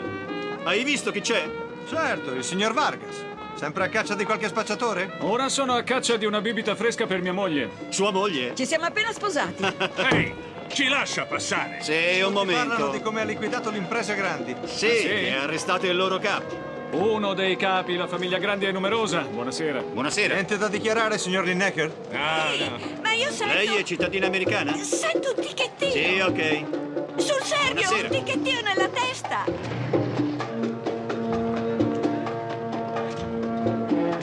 Mike, ti rendi conto che è la prima volta che stiamo insieme nel mio paese? E tu ti rendi conto che sarà più di un'ora che non ti do un bacio? Ecco, avete visto questo incredibile inizio del film. È un piano sequenza, non c'è un solo stacco, c'è un virtuosismo assoluto nel raccontare questa situazione. Siamo in una cittadina di frontiera fra gli Stati Uniti e il Messico, ci sono due coppie, la coppia di Charlton Heston che si è appena sposato con un'americana che sta attraversando il confine per tornare in Messico. Lui è un detective che indaga su una gang di spacciatori di droga. C'è un'altra coppia che sale in macchina, sappiamo che c'è una bomba nel baule dell'auto, la macchina presa scavalca gli edifici, è montata su una gru, siamo in un set, questo è un set artificiale, uno studio, non è una città autentica. Sarebbe stato molto più difficile, non impossibile, ma molto più difficile realizzare una città vera. Qui è tutto ricostruito in studio. La macchina presa è montata su una gru, parte dall'auto, scavalca gli edifici, scende al livello della strada, segue la prima coppia, la lascia, segue l'altra, e poi le coppie si ritrovano al confine, passano la dogana, si ritrovano, vengono di nuovo affiancate, insomma. È un piano sequenza di un virtuosismo assoluto. E ancora una volta è la dimostrazione della potenza espressiva del cinema. Il regista ci dice anche indirettamente: guardate come sono bravo, sono io, no, che ho il controllo della situazione, che vi dico che cosa guardare, che vi tengo in suspense perché vi ho appena fatto vedere che c'è una bomba e sapete che prima o poi esploderà, non sapete quando, non sapete dove, e da lì parte tutta la storia. È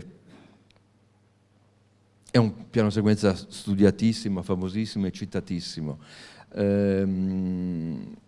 È funzionale in questo caso a creare una tensione straordinaria, oltre che a introdurre due dei protagonisti del film.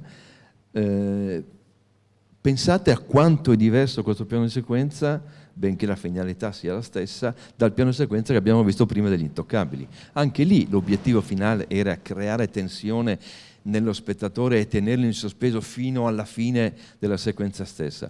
Qui l'obiettivo è identico, tenere in sospeso lo spettatore fino al momento dello scoppio della bomba, ma con uno strumento espressivo, linguistico completamente diverso.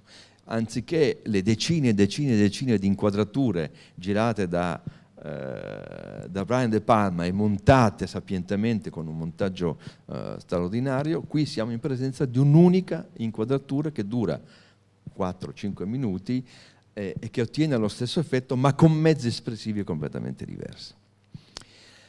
André Bazin e tutti gli altri critici e teorici dell'epoca dicono che questa è la nascita del cinema moderno, cioè un modo diverso di raccontare, un modo nuovo di raccontare. Diverso è importante perché? Perché è diverso il modo in cui viene coinvolto nello spettatore rispetto a ciò che si vuole raccontare. Prima nel primo caso, nel caso del montaggio alla Eisenstein o alla Giga Vertov, è il regista che dice: ti faccio vedere, scompongo la realtà, la ricompongo perché voglio farti sottolineare i passaggi più importanti, gli elementi anche marginali della scena, ma che hanno importanza rispetto all'evoluzione di una determinata situazione. Qui invece in qualche modo il regista mette lo spettatore di fronte a una situazione che ha una durata reale e quindi alla complessità anche della realtà, lasciando allo spettatore il compito, la responsabilità e l'impegno anche di prendere posizione, di decifrare che cosa è importante all'interno della scena che il regista ci mostra, perché di solito avvengono più cose all'interno di una stessa inquadratura. Ne vengono tante. Se pensate al piano sequenza dell'Infernale Queen che abbiamo visto, avete visto quante cose stanno capitando in questi 3 o 4 minuti, quanti elementi destinati anche a distrarre la nostra attenzione. Se non stiamo attentissimi, se non stiamo attenti a quello che succede, se non stiamo attenti alle diverse azioni che si svolgono contemporaneamente su piani diversi, rischiamo di perdere qualche cosa, rischiamo di non capire, così come succede nella realtà, anche nella realtà quotidiana. Se siamo per strada, gran parte delle cose che succedono attorno a noi sfuggono alla nostra percezione, al nostro controllo.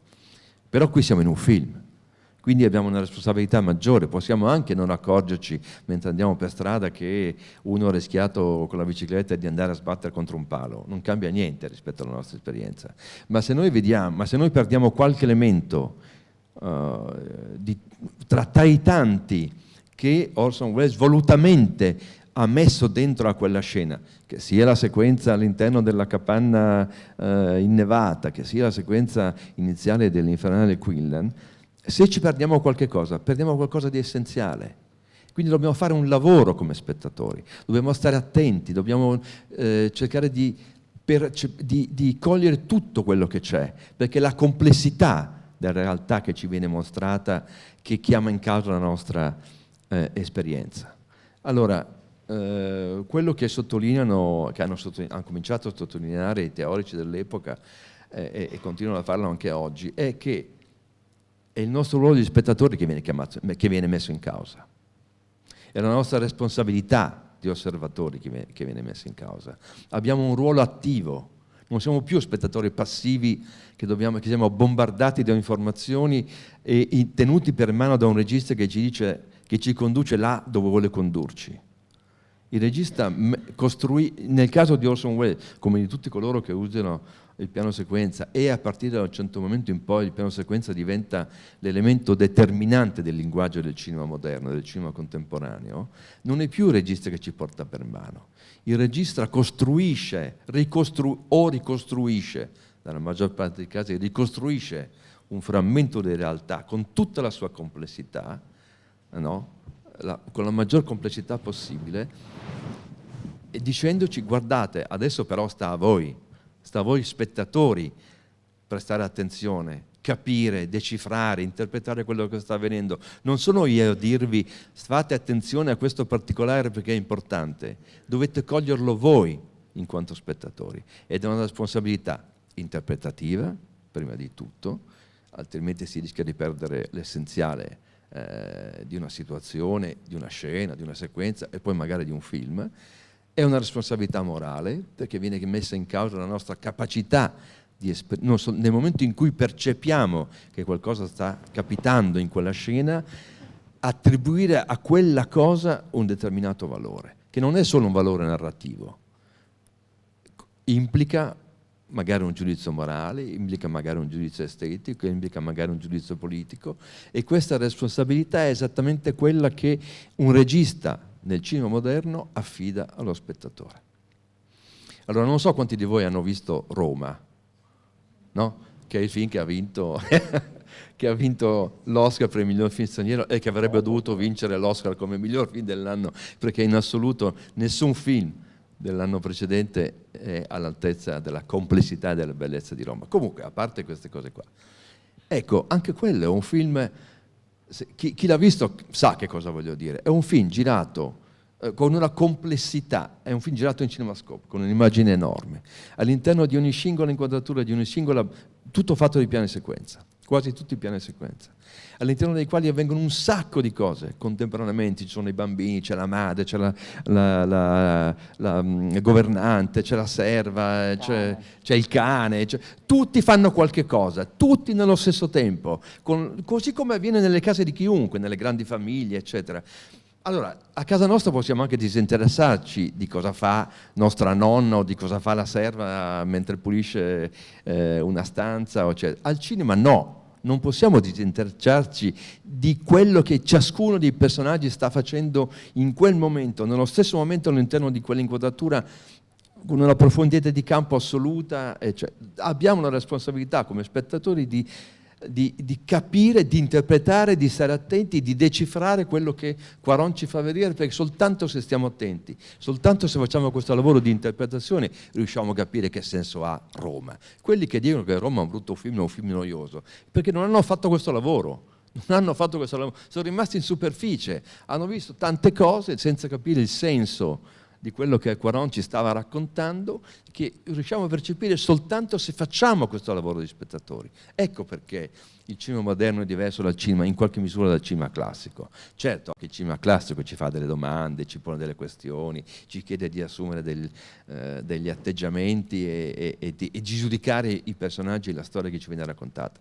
Ma il cinema moderno, il cinema del piano sequenza, il cinema che lavora sulla complessità del reale, ci chiede di fare qualche cosa di più. Non ci aiuta, non ci porta per mano, non ci conduce fino alla fine, ci lascia liberi come spettatori di interpretare, così come siamo liberi di fronte alla realtà. Possiamo anche chiudere gli occhi di fronte alla realtà, vivere in maniera totalmente inconsapevoli, ma forse dobbiamo anche assumerci la responsabilità di una scelta di questo tipo. Se siamo al cinema non possiamo rifiutarci di fare lo spettatore, e fare lo spettatore di fronte a un cinema moderno vuol dire anche essere chiamati a svolgere un lavoro. Andare al cinema è un bel lavoro, comunque, in ogni caso, è un lavoro piacevole, non è un lavoro faticoso, ma è un lavoro che è indispensabile per ricostruire il senso al quale sta lavorando da una parte il regista e dall'altra parte lo spettatore, in quanto partecipi di questo processo di creazione linguistica, espressiva e artistica che è un film. Ecco, questo è un po' il senso. Il cinema però è fatto, abbiamo ancora un po' di tempo, fatemi dire soltanto. Allora, finora abbiamo parlato abbiamo parlato un po' di cinema sovietico, ma per valenza abbiamo parlato di cinema americano, di montaggio trasparente, di piani sequenza, eccetera. Nel dopoguerra italiano succede qualcos'altro. Succede che la guerra è appena finita, nell'aprile del 1945, e 2 mesi dopo Roberto Rossellini, che era un regista che era già attivo negli anni precedenti, riesce a realizzare il primo film italiano del dopoguerra, Roma città aperta. Lo fa con mezzi di fortuna, trovando pellicola di fortuna. Non c'era pellicola in vendita, ovviamente, in un paese devastato dall'esperienza bellica come l'Italia. Realizza un film che esce pochi mesi dopo, ha un successo straordinario, enorme, perché è un film completamente diverso da tutto il cinema che si era visto fino a quel momento. È un cinema, fino a quegli anni, salvo pochissime eccezioni che non vi sto qui a raccontare perché Giuseppe mi dice che non abbiamo tempo, ma il cinema era stato girato essenzialmente all'interno degli studi di produzione, era un cinema che ricostruiva artificiosamente la realtà con attori, in ambienti irreali, anche se simulavano la realtà.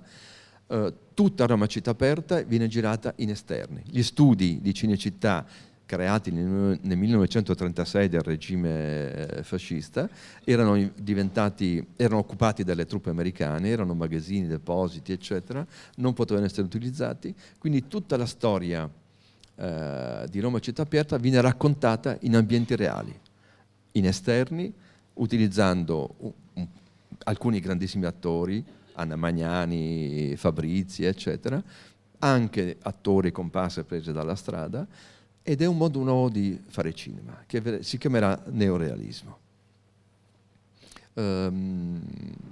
Gran parte del cinema italiano di quegli anni, adesso vediamo una sequenza, non di Roma città aperta, ma di un film successivo di Rossellini che è Paesà, dell'ultimo episodio di Paesà girato in Polesine, un episodio della resistenza contro i nazisti in Polesine.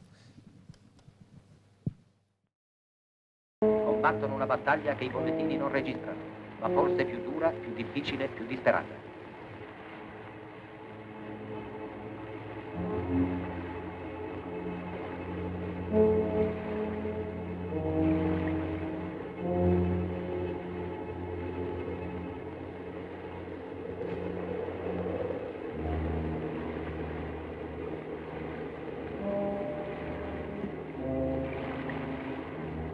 Partisanen, Banditen.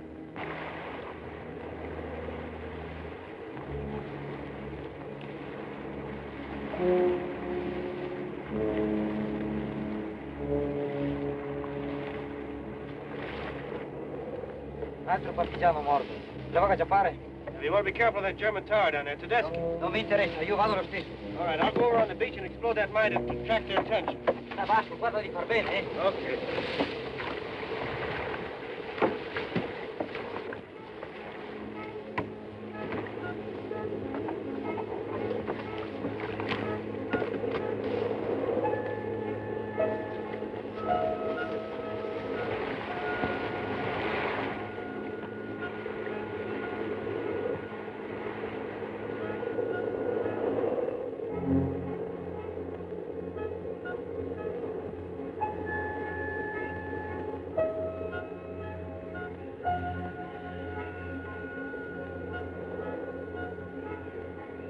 Ciao!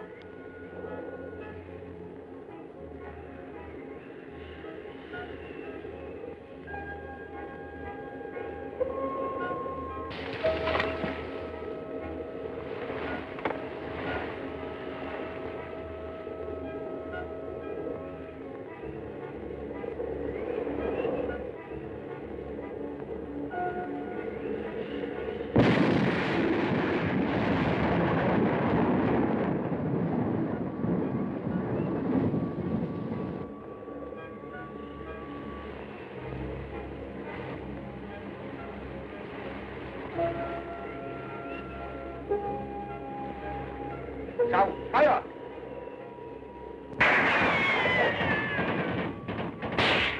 Flugzeugschweinerei!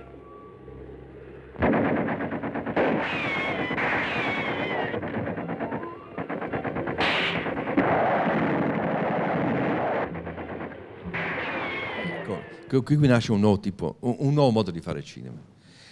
Tutto girato in esterni, gran parte degli attori utilizzati in questa scena sono gente del posto, qui siamo nel Polesine, nel delta del Po, Rossellini che era originario di quelle zone. Questo è l'ultimo episodio di un film a episodi che seguono l'avanzata degli alleati dallo sbarco di Anzio fino al nord Italia, durante l'occupazione nazista dell'Italia. Gran parte degli attori sono attori non professionisti, che parlano autentico dialetto veneto, sono luoghi reali, e questo modo di raccontare, utilizzando la realtà, gli ambienti reali, gli attori non professionisti, eccetera, eccetera, ebbe ovviamente un'influenza enorme. Lo ebbe per il nostro paese, perché il neorealismo è l'esperienza estetica forse più importante del Novecento italiano, lo è perlomeno per il cinema, ma ebbe un'influenza enorme sul cinema di tutto il mondo. Ebbe un'influenza diretta sulle Nouvelle Vague che alla fine degli anni 50 e in particolare negli anni 60 crebbero e si svilupparono un po' in tutti i paesi del mondo, favorite anche dalla diffusione delle tecnologie leggere, da 16 mm per esempio. Prima di quest'epoca tutti i film venivano girati in 35 mm con macchine da presa molto pesanti, molto ingombranti, pellicola poco sensibile che aveva bisogno di o di luce naturale molto forte come negli esterni, o di potenti torce elettriche per illuminare la scena e riuscire a imprimere una pellicola poco sensibile.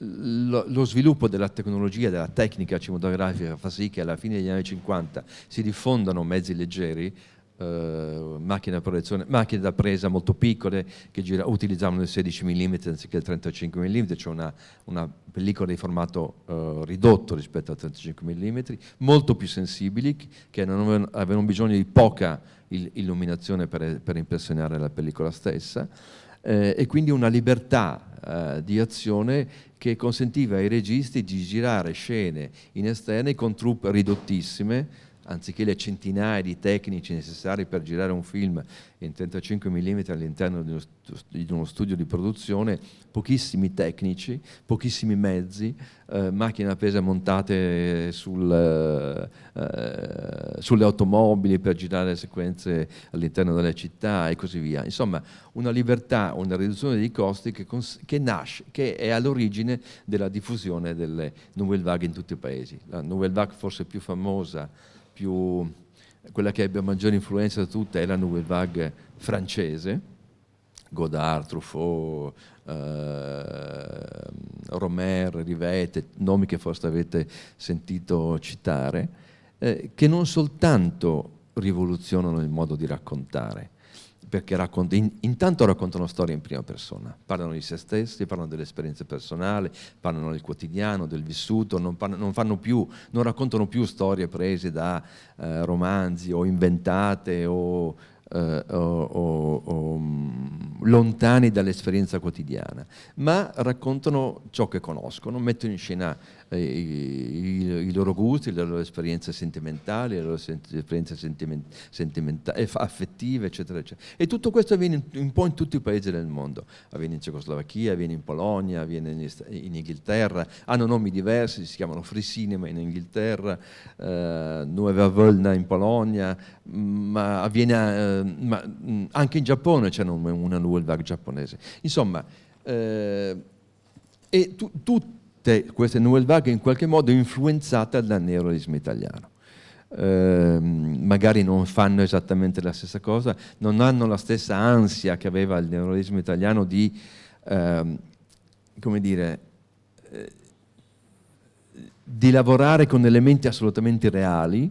La maggior parte delle Nouvelle Vague lavorano con attori, magari mescolando attori professionisti ad attori non professionisti, però, come dire, alla ricerca di una contiguità con l'esperienza personale dei registi e degli autori che era sconosciuta al cinema di studio precedente. Quindi il cinema moderno nasce sostanzialmente in quegli anni, nasce da queste esperienze espressive, da queste esperienze linguistiche, nasce anche un nuovo linguaggio. I registi della Nouvelle Vague, forse non so se abbiamo tempo di vedere ancora un esempio, vediamo l'ultima clip, che è il film d'esordio di Jean-Luc Godard, si chiama Fino all'ultimo respiro, ed è innanzitutto un atto di rivolta estetica contro il linguaggio e l'estetica del cinema classico fino ad allora dominante. Prima di pranzo? Cosa c'è di strano? Oh, Michel, sei veramente impossibile. Non vuoi stare con me allora? Ci vedremo domani, ma sì. Non domani, stasera, Patrizia. Ti ho già detto che non è possibile. Perché sei crudele?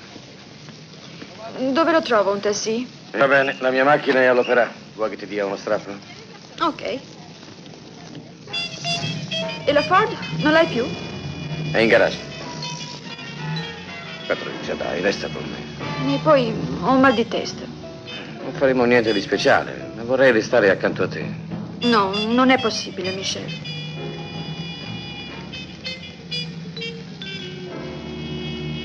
Ma perché sei triste? Perché sono triste. È stupido. Non fare quella faccia. Che farai quando mi saluterai? Non lo so. Non posso fare a meno di te. Puoi benissimo. Sì, ma non voglio. Guarda, una Talbot. Bella, eh? $2.500. Sei così... Così cosa? Non lo so. Patrizia, guardami. Ti proibisco di andare da quel tizio.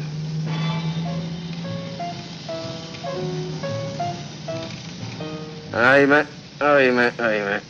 Sono innamorato di una ragazza che ha una nuca deliziosa, un bellissimo seno, una bellissima voce, dei magnifici polsi, una fronte magnifica, delle stupende ginocchia, ma che però è una vigliacca. Non so se avete fatto attenzione. Aspetta, che perché? Questa sequenza girata in auto contraddice a tutte le regole del montaggio trasparente di cui vi ho parlato prima.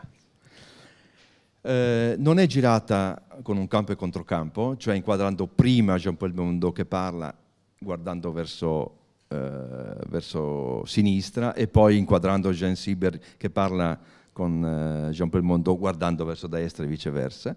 È quasi tutta realizzata inquadrando di spalle la nuca di Jean Spiegel. C'è una battuta in cui Jean-Paul Belmondo parla della bellezza della nuca di Jean Sieber, no? Ma la cosa più importante è che c'è qualcosa che non funziona.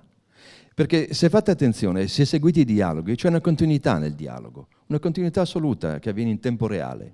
Se invece guardate la scena, vi rendete conto che l'esterno in cui si trova la vettura cambia continuamente. Sono posti diversi che implicano un passaggio temporale per andare da un posto all'altro, mentre invece il dialogo dura esattamente lo spazio di quella sequenza. Cioè se lo spazio dura 1 minuto e 30, 2 minuti, quello che è la durata di questa sequenza in auto, per fare lo stesso tragitto in auto, ricostruendo tutti i luoghi che l'auto attraversa, di minuti ce ne sarebbero voluti 10, 15, magari 20. Allora, è evidente che Godard gioca con gli elementi che entrano a comporre la stessa inquadratura in maniera diversa. Il sonoro va per conto suo, l'immagine va da un'altra parte. Tutto il cinema di Godard, ma anche quello di altri autori della Nouvelle Vague, è come dire, una messa in discussione dei criteri e dei principi della grammatica tradizionale, così come il cinema fino a quel momento l'aveva sviluppata. Per dire, guardate, quelle sono convenzioni, sono soltanto convenzioni, non è che il cinema deve essere quella cosa lì, non è che la grammatica è quella cosa lì fissata una volta per tutte, sono una serie di convenzioni che possiamo benissimo ribaltare, perché a noi serve qualcos'altro, abbiamo bisogno di altre regole che creiamo a noi stessi perché vogliamo rappresentare qualcosa di diverso, vogliamo farlo in maniera diversa, vogliamo farlo a modo nostro, non seguendo la stessa grammatica che hanno seguito i nostri colleghi registi fino a questo momento. Allora, purtroppo non abbiamo più molto tempo e dobbiamo interrompere qui. Sarebbe stato bello far vedere altri esempi e soprattutto far vedere come... Ecco, fatemi fare una sorta di conclusione, poi se abbiamo ancora un po' di tempo vediamo se c'è... No, non c'è tempo. Allora, sostanzialmente quello che volevo dire è che, anche se non ho tempo di dimostrarvelo e di farvelo capire, è che almeno fino ad oggi l'evoluzione del linguaggio, come dire, è avvenuta e sembra che si sia arrestata. In che senso? Nel senso che ci sono sostanzialmente 4 modi di mettere in scena un racconto, una situazione, una storia, un film. 2 modi hanno a che fare con il montaggio, di cui abbiamo parlato nella prima parte del nostro discorso. Gli altri 2 modi hanno a che fare invece con il piano sequenza. Montaggio e piano sequenza. Sono 2 modi contrapposti, no, al servizio dello storytelling, al servizio delle modalità di racconto di una storia. Non ce ne sono altri.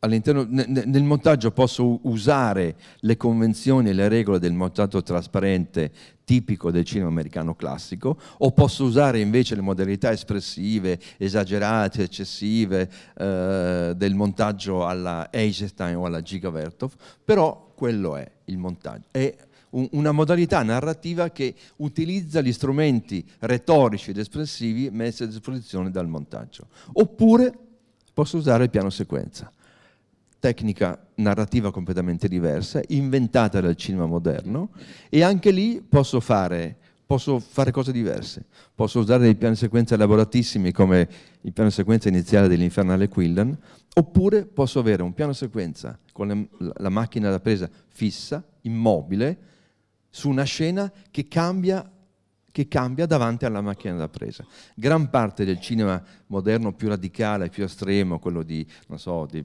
Jean-Marie Straub, di tanti altri, di Ussi Ossien, eccetera, è un cinema che sceglie la fissità, l'immobilità come modo di raccontare, perché la mobilità sta tutta in ciò che avviene davanti alla macchina da presa e sta nella capacità, come vi dicevo prima, dello spettatore di interpretare ciò che avviene di fronte alla macchina da presa. Non sembra, almeno sino ad oggi, che ci siano altre modalità per mettere in scena un racconto. Queste sono le modalità. L'evoluzione del linguaggio cinematografico è arrivata a questo punto. Può darsi che d'ora in poi, magari sotto la spinta di innovazioni tecnologiche, magari che non riusciamo evidentemente neppure oggi ad immaginare, ci troveremo di fronte ad altre modalità espressive. Però il linguaggio cinematografico, così come lo conosciamo, conosce soltanto queste quattro modalità, queste grandi quattro macro modalità espressive, come se si fosse compiuto un ciclo, e oggi non facciamo che riutilizzare, a seconda delle circostanze, a seconda delle esigenze, una di queste quattro modalità.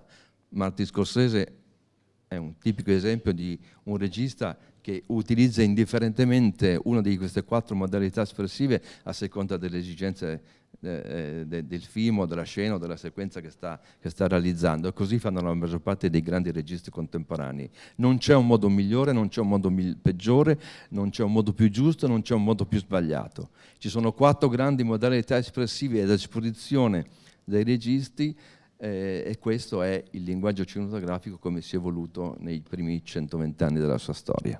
Non possiamo che ringraziare Alberto Barbera di questa meravigliosa